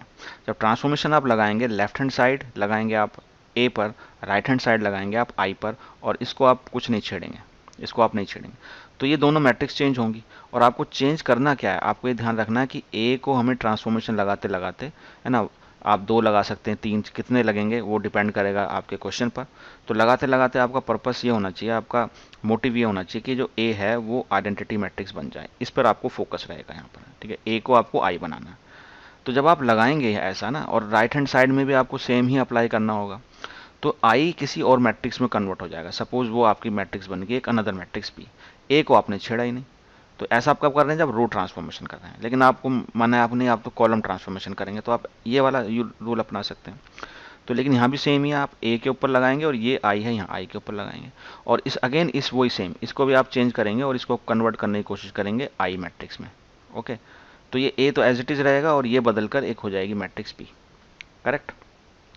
अब जो बी आ रही है ना, दोनों केस में आप देखें ये आई के बराबर है, B A is equal to I, A B is equal to I. ये कब पॉसिबल है, जब ये बी कुछ और नहीं, ये ए का इन्वर्स ही होगा, तभी तो आई बनेगा, है ना। तो जो हमारी बी जो आएगी ना, जो हमारी बी मैट्रिक्स आएगी, बी मैट्रिक्स यही होगी हमारी ए इन्वर्स, यही हमारी ए इन्वर्स होगी। तो हमारा बी निकालने का ही काम है, जो कि ए इन्वर्स है, ठीक। तो ये आपका दूसरा रूल है कि आपको करना क्या है। आपको ये स्टेप लग रहे हैं लंबे, लेकिन जब मैं क्वेश्चन करूंगा तो आपको बड़ा लगेगा बहुत ईजिली ये हो रहे हैं, है ना। अब देखो देखो स्टेप जो ध्यान रखने हैं, इसको मैं बोल सकता हूँ ये है आपके स्टेप्स ऑफ ट्रांसफॉर्मेशन। आप मैंने कहा आपके आप ट्रांसफॉर्मेशन लगाएंगे तो 2 बार 3 बार या 4 बार, कितनी बार लगाना पड़ेगा दैट डिपेंड्स ऑन योर। तो मैंने एक 3x3 मैट्रिक्स के रो कॉलम्स को यहाँ पर अरेंज किया है। मैं मान लीजिए ये वाला केस लेकर चलता हूँ, है ना, रो ट्रांसफॉर्मेशन का केस लेकर चलता हूँ, एक केस पकड़ के चलेंगे। तो अगर आप रो ट्रांसफॉर्मेशन कर रहे हैं तो देखेंगे कि कॉलम जो है आपका यहाँ पर, तो ये पहला आपका कॉलम है, तो आप कॉलम को प्रिपेयर करेंगे, ठीक है ना। कॉलम को किस तरह से प्रिपेयर करेंगे, कॉलम को इस तरह से प्रिपेयर करेंगे कि सबसे पहले जो आपका एलिमेंट है A11 उसको आप बनाएंगे 1।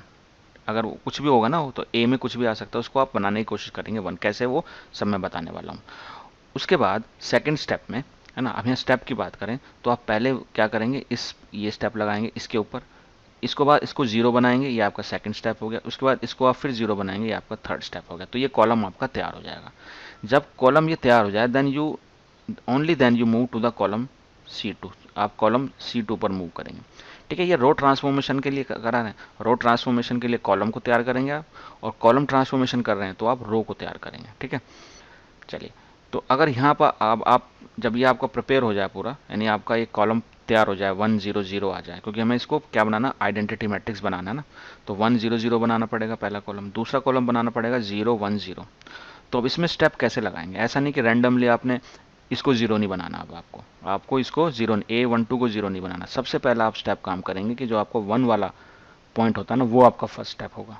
उसके बाद आप स्टेप कुछ भी ले सकते हैं, इसको आप सेकंड ले सकते हैं, इसको आप थर्ड ले सकते हैं। तो ध्यान ये रखना है कि जो आपका जीरो वाला है ना, वो आपका फर्स्ट स्टेप होना चाहिए। ओके, अब उसके बाद अगर ये आपका काम हो गया इतना, अब जब आपका ये वाला पूरा कॉलम तैयार हो गया तो आप C3 वाले स्टेप पर आएंगे, आप यानी कॉलम 3 पर आएंगे। और इसमें भी आप कौन सा करेंगे, ये A13 नहीं तैयार करना, आपको सबसे पहले तैयार करना है ये वाला पार्ट। देखिए ये आपका हो जाएगा फर्स्ट स्टेप। तो आप ये वाला स्टेप देखिए, स्टेप आपको ध्यान रखने, स्टेप वाइज करेंगे तो आप कहीं फंसेंगे नहीं। तो ये आपका फर्स्ट स्टेप हो गया। उसके बाद आप इसको सेकंड स्टेप और इसको थर्ड कर सकते हैं, इसमें कोई प्रॉब्लम नहीं है। यानी आप पहले इस कॉलम को, फर्स्ट कॉलम को, फिर सेकंड कॉलम को, फिर थर्ड कॉलम को, ऐसे बनाते चले जाएंगे तो आपकी मैट्रिक्स बिगड़ेगी नहीं, है ना। तो देखिए ये रूल है, ये इसका वर्किंग रूल है, इसी को हम समझते हैं with the help of example. ये आपका एग्जांपल दिया हुआ है एनसीईआरटी का, और 2x2 मैट्रिक्स है, मैंने 3x3 का बताया, लेकिन यहाँ पर भी वही है, हर कॉलम में आप जो 1 एलिमेंट है आपका, जो 1 होता है, उसको हमें पहले तैयार करना होगा। तो देखिए यहाँ पर मैं क्या करने वाला हूँ, सब मैं आपको बताने वाला हूँ रो ट्रांसफॉर्मेशन के, रो ट्रांसफॉर्मेशन अप्लाई करूँगा मैं, ठीक है। तो जो मैंने रूल बताया वो आप यूज़ करेंगे, कॉलम में भी कर सकते हैं सेम। तो यहाँ पर पहले मुझे क्या लिखना है, रो ट्रांसफॉर्मेशन के लिए फर्स्ट स्टेप क्या था मेरा, ए को मैं क्या लिखूंगा, मैं इसको लिखूंगा आई ए, करेक्ट, आई ए लिखूंगा। अब लिख दीजिए आप ए की जगह आप मैट्रिक्स लिख दीजिए, व्हाट इज ए मैट्रिक्स जो आपको गिवन है 1 2, और ये आपकी 2 -1, ये आपकी मैट्रिक्स हो गई। उसके बाद आइडेंटिटी मैट्रिक्स भी आपको लिखनी पड़ेगी, तो लिख दीजिए 2x2 की मैट्रिक्स है ये भी, तो ये जाएगा 1 0 एंड 0 1, ठीक है। अब ध्यान क्या रखना है कि जो ए है उसको आपको छेड़ना नहीं है एंड तक।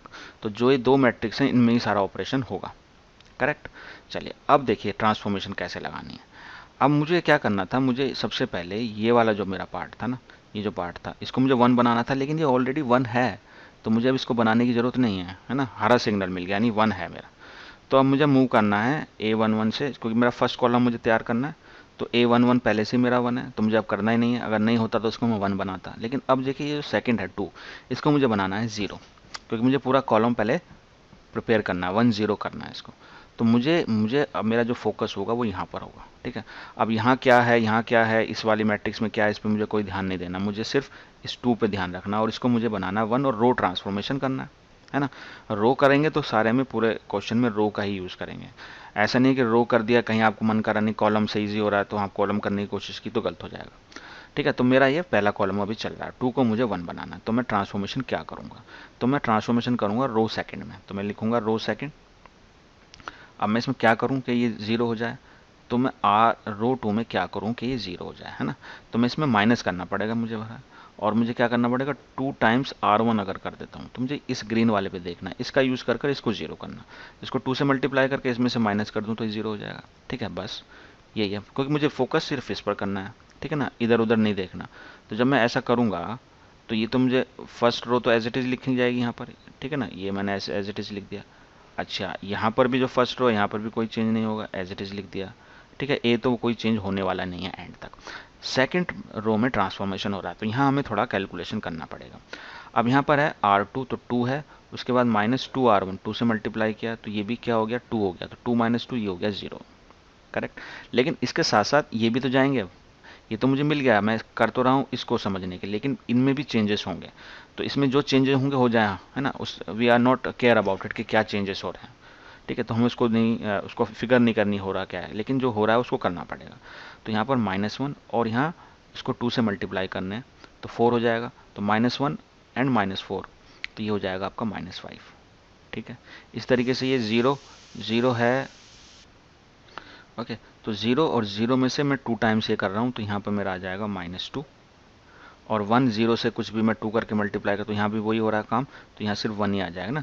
इसको 2 से मल्टीप्लाई करूँगा 0 ही होगा, और 1 -2 इंटू 0 तो वो इतना ही रहने वाला। तो ये देखिए मेरा फर्स्ट ट्रांसफॉर्मेशन यहाँ मैंने अप्लाई कर दिया। अब क्या करना है देखिए, अब मेरा ये हमारा जो कॉलम है ये रेडी हो गया, है ना, 1 0 मुझे मिल गया। अब मेरा नेक्स्ट टारगेट क्या होगा, नेक्स्ट टारगेट होगा मेरा सेकंड कॉलम, और सेकंड कॉलम का जो 1 पार्ट होने वाला है, यानी ये जो है ना इसको मुझे 1 करना है, इसको 1 करना। तो हर कॉलम में जो हमारा यूनिटी प्लेस होता है उसको हमें डिसाइड करना है, यानी जो येलो वाला है ना, कलर से आपको बड़ा हेल्पफुल होगा समझना भी। तो मुझे इसको अगर 1 करना है तो मैं क्या करूँ, तो बेटर होता है कि जो भी नंबर है यहाँ उससे हम डिवाइड कर दें, और ट्रांसफॉर्मेशन अगेन R2 पर ही लगेगा। तो R2 में मैं क्या करूँ कि ये मेरा जो 5 है येलो वाला, ये क्या हो जाए 1 आ जाए। तो मैं क्या करूँगा देखिए, R2 मेरा क्या है -5, मुझे इसको 1 करना है, तो मैं इसको -5 से डिवाइड क्यों ना कर दूँ, ठीक है ना। बस मुझे इस पे फोकस करना और मुझे कुछ नहीं देखना। तो बाकी सब देखिए, अब जो फर्स्ट रो है ना, ऐसा करने से फर्स्ट रो आपकी 1 0 ही रहेगी एंड तक। तो ये होगी मेरी 1 0, ठीक है। अब ये हो गया 2, यानी कि 0 से -5 डिवाइड करें तो 0 ही होने वाला है, और -5 डिवाइड बाई -5 तो ये हो जाएगा 1, करेक्ट। ऐसा ही लेकिन यहाँ भी करना होगा, तो 1 0 एज इट इज़ रहेगा, यहाँ -5 से डिवाइड कर रहे हैं तो ये हो जाएगा 2/5, और ये हो जाएगा 1/5, और ये माइनस होगा, ठीक है। तो ये आपका आ गया, ठीक है। देखिए धीरे धीरे हम अपने स्टेप की तरफ बढ़ते जा रहे हैं। अब देखें, अब जो मेरा ग्रीन पोर्शन यानी जो मुझे चाहिए वो, ये तो मेरा पहला कॉलम बन ही गया था। अब मेरा ये पार्ट भी ग्रीन हो गया। अब मेरा जो नेक्स्ट टारगेट होगा वो होगा, इसको मुझे क्या करना है, 0 करना है, ठीक है। तो मुझे अब इस तरह से ट्रांसफॉर्मेशन लगानी होगी कि 0 हो जाए। अब मुझे सिर्फ इस कॉलम पर ध्यान देना है कि मैं इस 2 को 0 कैसे करूँ with the help of this 1। तो देखिए अब क्या करेंगे, R1 पे ट्रांसफॉर्मेशन लगेगा, तो ये मैंने R1 लिख लिया यहाँ पर, ओके। तो ये हो गया आपका शिट, रुक क्यों गया भाई, हैंग हैंग हैंग हैंग।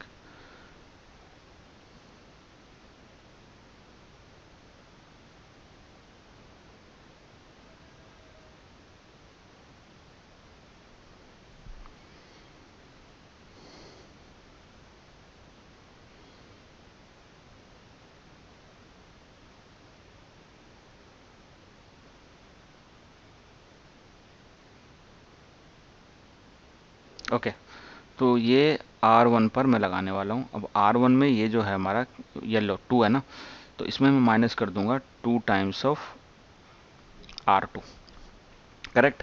देखिए यहाँ पर 10 सेम एज इट इज़ ही रहने वाला है, ठीक है। तो इसको अब you need not to bother about कि ये मेरा बिगड़ तो नहीं जाएगा, ठीक। अब यहाँ जब मैं 2 टाइम्स को करूँगा, माइनस करूँगा, तो ये 0 हो जाएगा और ये 1 हो जाएगा, ठीक।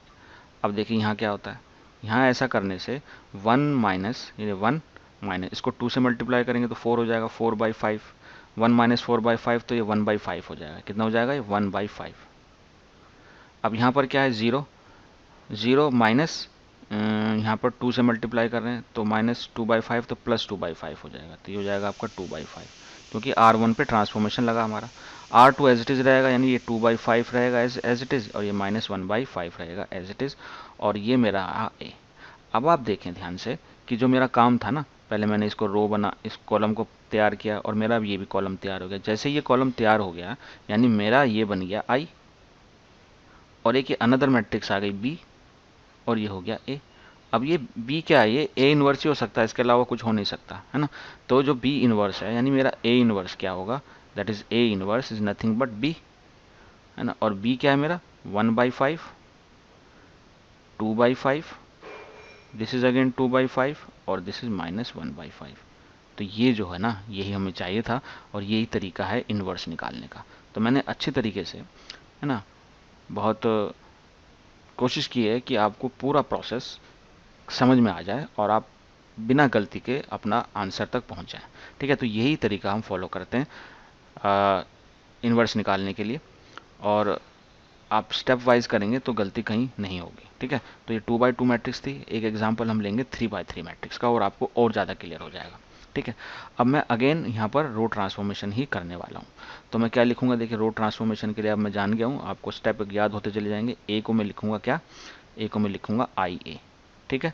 और ए की जगह ए लिख लीजिए, जो हमारे पास मैट्रिक्स दी हुई है, that is 0 1 3, and this is 1 2 1, and this is 2 3 1, ठीक है। तो ये मेरा पहला स्टेप है, रूल, ठीक। और आई की जगह आई लिख लीजिए। अब ये 3/3 मैट्रिक्स है, तो 1 0 0, और ये 0 1 0, और ये 0 0 1, ठीक है। और ए को आपको नहीं छेड़ना है, एंड तक नहीं छेड़ना है, ठीक। अब सबसे पहला काम कि मुझे सबसे पहले क्या देखना है? मुझे सबसे पहले इसको बनाना है 1। इसके लिए करना पड़ेगा ट्रांसफॉर्मेशन। तो आप पहले देखें कहीं 1 है तो नहीं, देखो यहाँ पर 1 है। तो सबसे पहला इजी काम होता है फर्स्ट रूल को अप्लाई करना, यानी मैं इसको इंटरचेंज कर देता हूँ। यानी R1 की जगह मैं क्या कर देता हूँ? R2 को ले आता हूँ उठाकर। बहुत सिंपल है। तो जब मैं ऐसा करूँगा तो ये मेरा क्या हो जाएगा? अब ये आ जाएगी सेकेंड रो ऊपर, और जो फर्स्ट रो है वो चली जाएगी नीचे, ठीक है। सॉरी, ये है आपका 2, तो ये हो गया 2। तो हमने रो चेंज कर दी, यहाँ पर third row as it is रही। चलिए, बहुत अच्छी बात। यही चीज़ हमें यहाँ करनी पड़ेगी। तो ये हो जाएगा आपका 0 1 0, और ये 1 0 0, और ये 0 0 1। कोई दिक्कत नहीं, ठीक। पहला ट्रांसफॉर्मेशन तो ईजी रहा। अब देखते हैं, मुझे यहाँ 1 चाहिए था, मेरा 1 है, हरी हरी झंडी। यहाँ 0 चाहिए था, देखो यहाँ ऑटोमेटिकली 0 आ गया। तो आपको जरूरी नहीं है कि 9 एलिमेंट है तो 9 बार ही ट्रांसफॉर्मेशन करना पड़ेगा, कुछ चीज़ें अपने आप भी आ जाएंगी। लेकिन यहाँ मुझे चाहिए 0, तो ये मेरा टारगेट पॉइंट है, इसको मैं करूँगा येलो, है ना। येलो मतलब मुझे फोकस करना है वहाँ पर। अब मेरा कॉलम तैयार होने के लिए सिर्फ मुझे यहाँ 0 करना है, और मुझे सिर्फ इस कॉलम पर ही फोकस करना है। अब मैं क्या ट्रांसफॉर्मेशन करूँ इसके ऊपर विद द हेल्प ऑफ 0 और 1 कि ये 0 हो जाए? तो देखिए, R3 में ट्रांसफॉर्मेशन करना पड़ेगा। तो पहले तो ये लिखें फटाफट, R3 R3। अब इसमें से माइनस करना पड़ेगा 3 times R1, 3 times R1 minus कर दीजिए बस, क्योंकि मुझे इधर उधर देखना नहीं है। अब मैं ऐसा करूँगा तो मेरा फर्स्ट कॉलम तैयार होने वाला है, तो ये जाएगा 1 0 0। अब केयरफुली यहाँ पर भी आप R3 में करेंगे, तो फर्स्ट रो तो एज इट इज़ लिख लीजिए जो है आपके पास, सेकंड रो भी एज इट इज़ लिख लीजिए जो है आपके पास, ठीक है, एज इट इज़। तो ये कैलकुलेशन के लिए जगह छोड़ देते हैं। तो पहला ये row as it is, second row भी एज इट इज़, और थर्ड रो में ट्रांसफॉर्मेशन हो रहा है ना, तो यहाँ कर लेंगे। अच्छा, अब यहाँ करेंगे तो 3 टाइम्स इसको मल्टीप्लाई करेंगे तो 6 हो जाएगा, और यहाँ 1 है तो 1 माइनस 6 कितना हो जाएगा? -5, करेक्ट। उसके बाद यहाँ 1 है, यहाँ पर 3 है, तो 3 3 जा 9, और 1 माइनस 9 तो हो जाएगा -8, करेक्ट। ये हो गया। चलिए, अब यहाँ जाइए। अब यहाँ पर हम मल्टीप्लाई करेंगे इसको 3 से, तो 0 ही रहेगा। 0 माइनस 0 तो 0 आ रहा है, इसमें कोई फ़र्क नहीं पड़ रहा। यहाँ पर 0 है, 3 से इसको मल्टीप्लाई करके माइनस करेंगे तो हो जाएगा -3, ओके। और यहाँ ये 1 ही रहेगा, ठीक। अच्छा, चलिए, अब देखते हैं हमारा पहला कॉलम तैयार हो गया। अब दूसरे कॉलम में आएंगे, और दूसरे कॉलम में सबसे पहले कहाँ जाते हैं हम? बीच वाले केस में, यानी ये वाला, लेकिन ये भी मेरा ग्रीन है, यानी ग्रीन मतलब ये मेरा 1 है, तो यहाँ पे मुझे कुछ करना नहीं है। अब मेरा जो टारगेट है वो है इसको जीरो करना और इसको जीरो करना, और इसको हम एक बार में दोनों को कर सकते हैं, यानी एक बार में दोनों यहाँ ट्रांसफॉर्मेशन में लगाने वाला हूँ। तो पहला मेरा ट्रांसफॉर्मेशन लगेगा R1 पर, और मुझे इसको करना है ज़ीरो। तो मैं जो मेरा ग्रीन वाला ना, ये वाला, इसको यूज़ करूँगा मैं, यानी R1 में मैं 2 टाइम्स R2 कर दूंगा, तो ये मेरा ज़ीरो हो जाएगा ऊपर वाला। एंड दूसरा मैं R3 में भी ट्रांसफॉर्मेशन लगाने वाला हूँ। R3 में ट्रांसफॉर्मेशन लगाना तो मुझे इसको भी जीरो करना है, तो ग्रीन वाले का यूज़ करूँगा, इसको 5 टाइम्स करके इससे ऐड कर दूंगा, यानी ऐड कर दूंगा 5 टाइम्स ऑफ R2। करेक्ट। अब दोनों ट्रांसफॉर्मेशन एक साथ लगेंगे। चलिए देखिए, तो अब R1 में ट्रांसफॉर्मेशन लग रहा है और R3 में ट्रांसफॉर्मेशन लग रहा है। R2 को मैं एज इट इज़ लिख देता हूँ पहले, ठीक है, ताकि इसमें कोई कन्फ्यूज़न ना हो। तो R2 को लिख दीजिए ऐसे ही, तो ये 0 1 2 और ये 1 0 0। चलिए अब हम R1 की बात कर रहे हैं। R1 में 2 टाइम्स ऑफ R2 माइनस करना है, तो ये तो आपका 1 रहेगा एज इट इज़, ये आपका हो जाएगा देखिए 0, ठीक है। और यहाँ 3 और 2 टाइम्स इसको करेंगे तो 3 माइनस 4, तो ये जाएगा आपका -1। करेक्ट। अब यहाँ जाइए, अब R3 और 5 टाइम्स ऑफ R2, तो ये तो 0 रहेगा, -5 और ये 0 हो जाएगा, और -8 और 5 टाइम्स 10, तो ये हो जाएगा आपका +2। देखिए हो गया। चलिए यहाँ जाइए आप, फिर R1 -2 R2, तो R1 -2 R2, तो ये हो जाएगा आपका -2। ओके, ये हो जाएगा आपका 1 ही रहेगा, और ये आपका 0 ही रहेगा, ठीक है।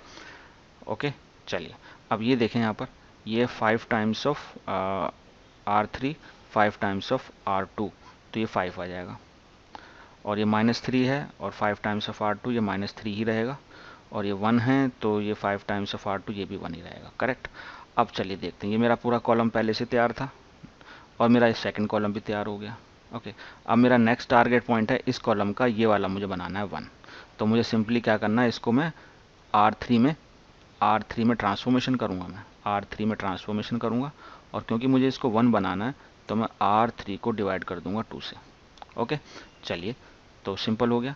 तो पहला जो हमारा रो है वो एज इट इज़ रहेगी, सेकंड रो भी एज इट इज़ रहेगी, थर्ड रो को 2 से डिवाइड करेंगे तो 0 0, और ये हो जाएगा 1। करेक्ट। अब यहाँ पर first row as it is, second row as it is, third row को 2 से डिवाइड करेंगे तो 5/2, this is -3/2 and this is 1/2। Okay, और ए को तो हम छेड़ेंगे ही नहीं। अब देखिए, चलिए, तो ये मेरा पहले पूरा ग्रीन हो चुका है, अब मेरा ये भी ग्रीन हो चुका है, और मेरा ये भी ग्रीन हो चुका है। अब मुझे इन दोनों को इनको ज़ीरो बनाना है, यानी ये वाला और ये वाला, तो दो ट्रांसफॉर्मेशन ही मैं एक साथ लगा दूंगा, और अब आप समझ जाएंगे, अब आपको प्रैक्टिस हो जाएगी कि R1 में मुझे ट्रांसफॉर्मेशन लगाना है, तो R1 में क्या ट्रांसफॉर्मेशन लगाऊँ, ग्रीन वाले का यूज़ करते हुए मैं इसमें क्या करता हूँ, R3 ऐड कर देता हूँ, ये 0 बन जाएगा। और R2 में ट्रांसफॉर्मेशन लगाऊँ कैसे, कि R2 में मैं इसको माइनस कर दूं 2 टाइम्स ऑफ R3। बस ध्यान से इसको केयरफुली कर लें, आंसर आ जाएगा। तो केयरफुली करना है, वरना गड़बड़ कैलकुलेशन में होती है, अदरवाइज कैलकुलेशन में कोई। चलिए, तो ये हो जाएगा आपका 1 0 0। तो जो आपका ग्रीन है ना, उसको तो बिंदास ऐसे लिख दीजिए आप, ये 1। अब देखिए यहाँ पर आपका 0 0 बन जाएगा, ठीक है, और यहाँ पर आपकी जो मैट्रिक्स आने वाली है वो आपका आंसर आने वाला है। तो यहाँ पर R1 में हम लगा रहे हैं तो हो जाएगा -2, सॉरी सॉरी, एक मिनट, हाँ, चलिए, R1 में हम लगा रहे हैं, R3 को ऐड कर रहे हैं, तो -2 और +5/2, तो -4, तो ये हो जाएगा आपका यस 1/5/2, तो 4 ये 1 हो जाएगा। ओके, ये हो जाएगा आपका 1, ये हो जाएगा 1, यानी -2 एंड +5/2। उसके बाद 1 एंड +3/2, तो हो जाएगा 2, ये हो जाएगा -1/2, 1/2 -1/2, 1 -3/2। ओके, 1 -3/2, तो 2 माइनस, तो -1/2 हो गया। ओके, तो -1/2। चलिए, अब यहाँ पर ये है, और इसमें हम ऐड कर रहे हैं R3, तो ऐड करने से ये सिर्फ 1/2 ही आ जाएगा। सेकंड रो हमारी कुछ चेंज नहीं है। अच्छा, सेकंड रो में भी हमें करना है R2 -2 R3, तो ये R2 है ना, -2R, तो ये 2 से 2 कैंसिल हो जाएगा। ओके, 5 आ जाएगा, तो 1 -5 -4 हो जाएगा। उसके बाद इसको आप 2 से मल्टीप्लाई करेंगे तो -3, और ये 0 +3 हो जाएगा, तो ये हो जाएगा आपका 3। ओके, 0 एंड -2, तो माइनस माइनस +3 आ जाएगा। ओके, अब यहाँ करेंगे आप इसमें ऐड 2 से, तो ये हो जाएगा आपका -1/2। ओके, और आपका R3 में कोई चेंज नहीं है, तो R3 ऐसे ही रहेगा, 5/2 -3/2 एंड 1/2। तो this is your equal to A. अब देखिए यहाँ पर ये हमारा पूरा कॉलम तैयार, ये भी कॉलम तैयार और ये भी कॉलम तैयार, यानी हमारी जो मैट्रिक्स है वो अब आ गई है आई इज इक्वल टू एक नई मैट्रिक्स और ये ए मैट्रिक्स। ठीक है, तो हम इस तरह से आ गए हैं। बी क्या है? बी ही हमारी आइडेंटिटी मैट्रिक्स है। सो देन इट्स बिकम, ये मैट्रिक्स आपकी हो जाएगी यहाँ पर, दिस बिकम 1 0 0 0 1 0, और ये ऐसा करने से R1 और R2 पे अप्लाई करेंगे तो ये भी 0 हो जाएगा, ये भी 0 और ये हो जाएगा 1। अब हम यहाँ तो हमारे पास अचीवमेंट आ गया, आई आ गया। अब यहाँ पर देखते हैं क्या होगा, क्योंकि R1 में हम लगा रहे हैं तो इसको हम R1 -2 एंड प्लस 5/2, तो ये हो जाएगा आपका 1/2। ओके, यहाँ पर 0 और ये हो जाएगा आपका माइनस प्लस, तो ये भी हो जाएगा आपका, ये -1/2 हो जाएगा। ओके, और 0 और इसको करेंगे आप माइनस, सॉरी प्लस करेंगे तो ये भी आ जाएगा आपका 1/2। ठीक है, अब यहाँ पर 1, अच्छा अब R2 पर जो लग रहा है वो 2 टाइम्स ऑफ दिस ये लग रहा है, तो ये हो जाएगा आपका -4। ओके, यहाँ पर 0 और ये 2 से मल्टीप्लाई करेंगे और ये माइनस माइनस कैंसिल हो जाएगा 2, तो यहाँ पर आपका आ जाएगा 3। यहाँ 2 से 2 कैंसिल हो जाएगा और ये आपका आ जाएगा यहाँ पर -1। ओके, चलिए, और आपकी जो थर्ड है वो तो एज इट इज़ रहेगी 5/2 -3/2 and this is 1/2 and this is your I. Okay, so यहाँ आप देख सकते हैं अब हमारा जो अचीवमेंट था वो पूरा हो गया, जो टारगेट था वो हमने पूरा कर लिया है। कि यहाँ पर हम अब इसको लिख सकते हैं क्या, क्या हम इसको ऐसे लिख सकते हैं कि जो हमारी एक तो मैट्रिक्स बन गई ये आई, है ना। आई क्यों बन गई? क्योंकि हमारा एक टारगेट कंप्लीट हो गया, ये कॉलम पूरा हो गया, ये पूरा हो गया, ये पूरा हो गया। ठीक है, तो आई बन गया यहाँ पर। और ये जो मैट्रिक्स है एक, ये वाली जो मैट्रिक्स है जो आई है हमारे पास, ये कुछ एक नई मैट्रिक्स बनकर आई है और दैट इज इक्वल टू ए। ठीक है, तो ये आ गया हमारा। अब बी देखिए क्या हो सकता है, बी तो इन्वर्स ही हो सकता है, तो यानी कि इन्वर्स हमारी मैट्रिक्स आ गई। तो this is your inverse of the matrix. जो हमें ए दी हुई थी उसका इन्वर्स हमें निकल गया, विच इज दिस, यानी this is 1/2, this is -1/2, this is 1/2, this is -4, this is 3, this is -1, जगह कम रहेगी यहाँ पर, this is 5/2, -3/2 and 1/2। This is your inverse of the matrix. ठीक है, तो बड़े अच्छे तरीके से मैंने समझाने की आपको कोशिश की है और एक कलरफुल वे में समझाया ताकि आप आसानी से इस बात को समझ सकें, आसानी से समझ सकें कि किस तरीके से आपको चलना है। ओके, तो आपको 2/2 मैट्रिक्स भी समझा दी मैंने और ये 3/3 मैट्रिक्स भी समझा दी। आपकी जो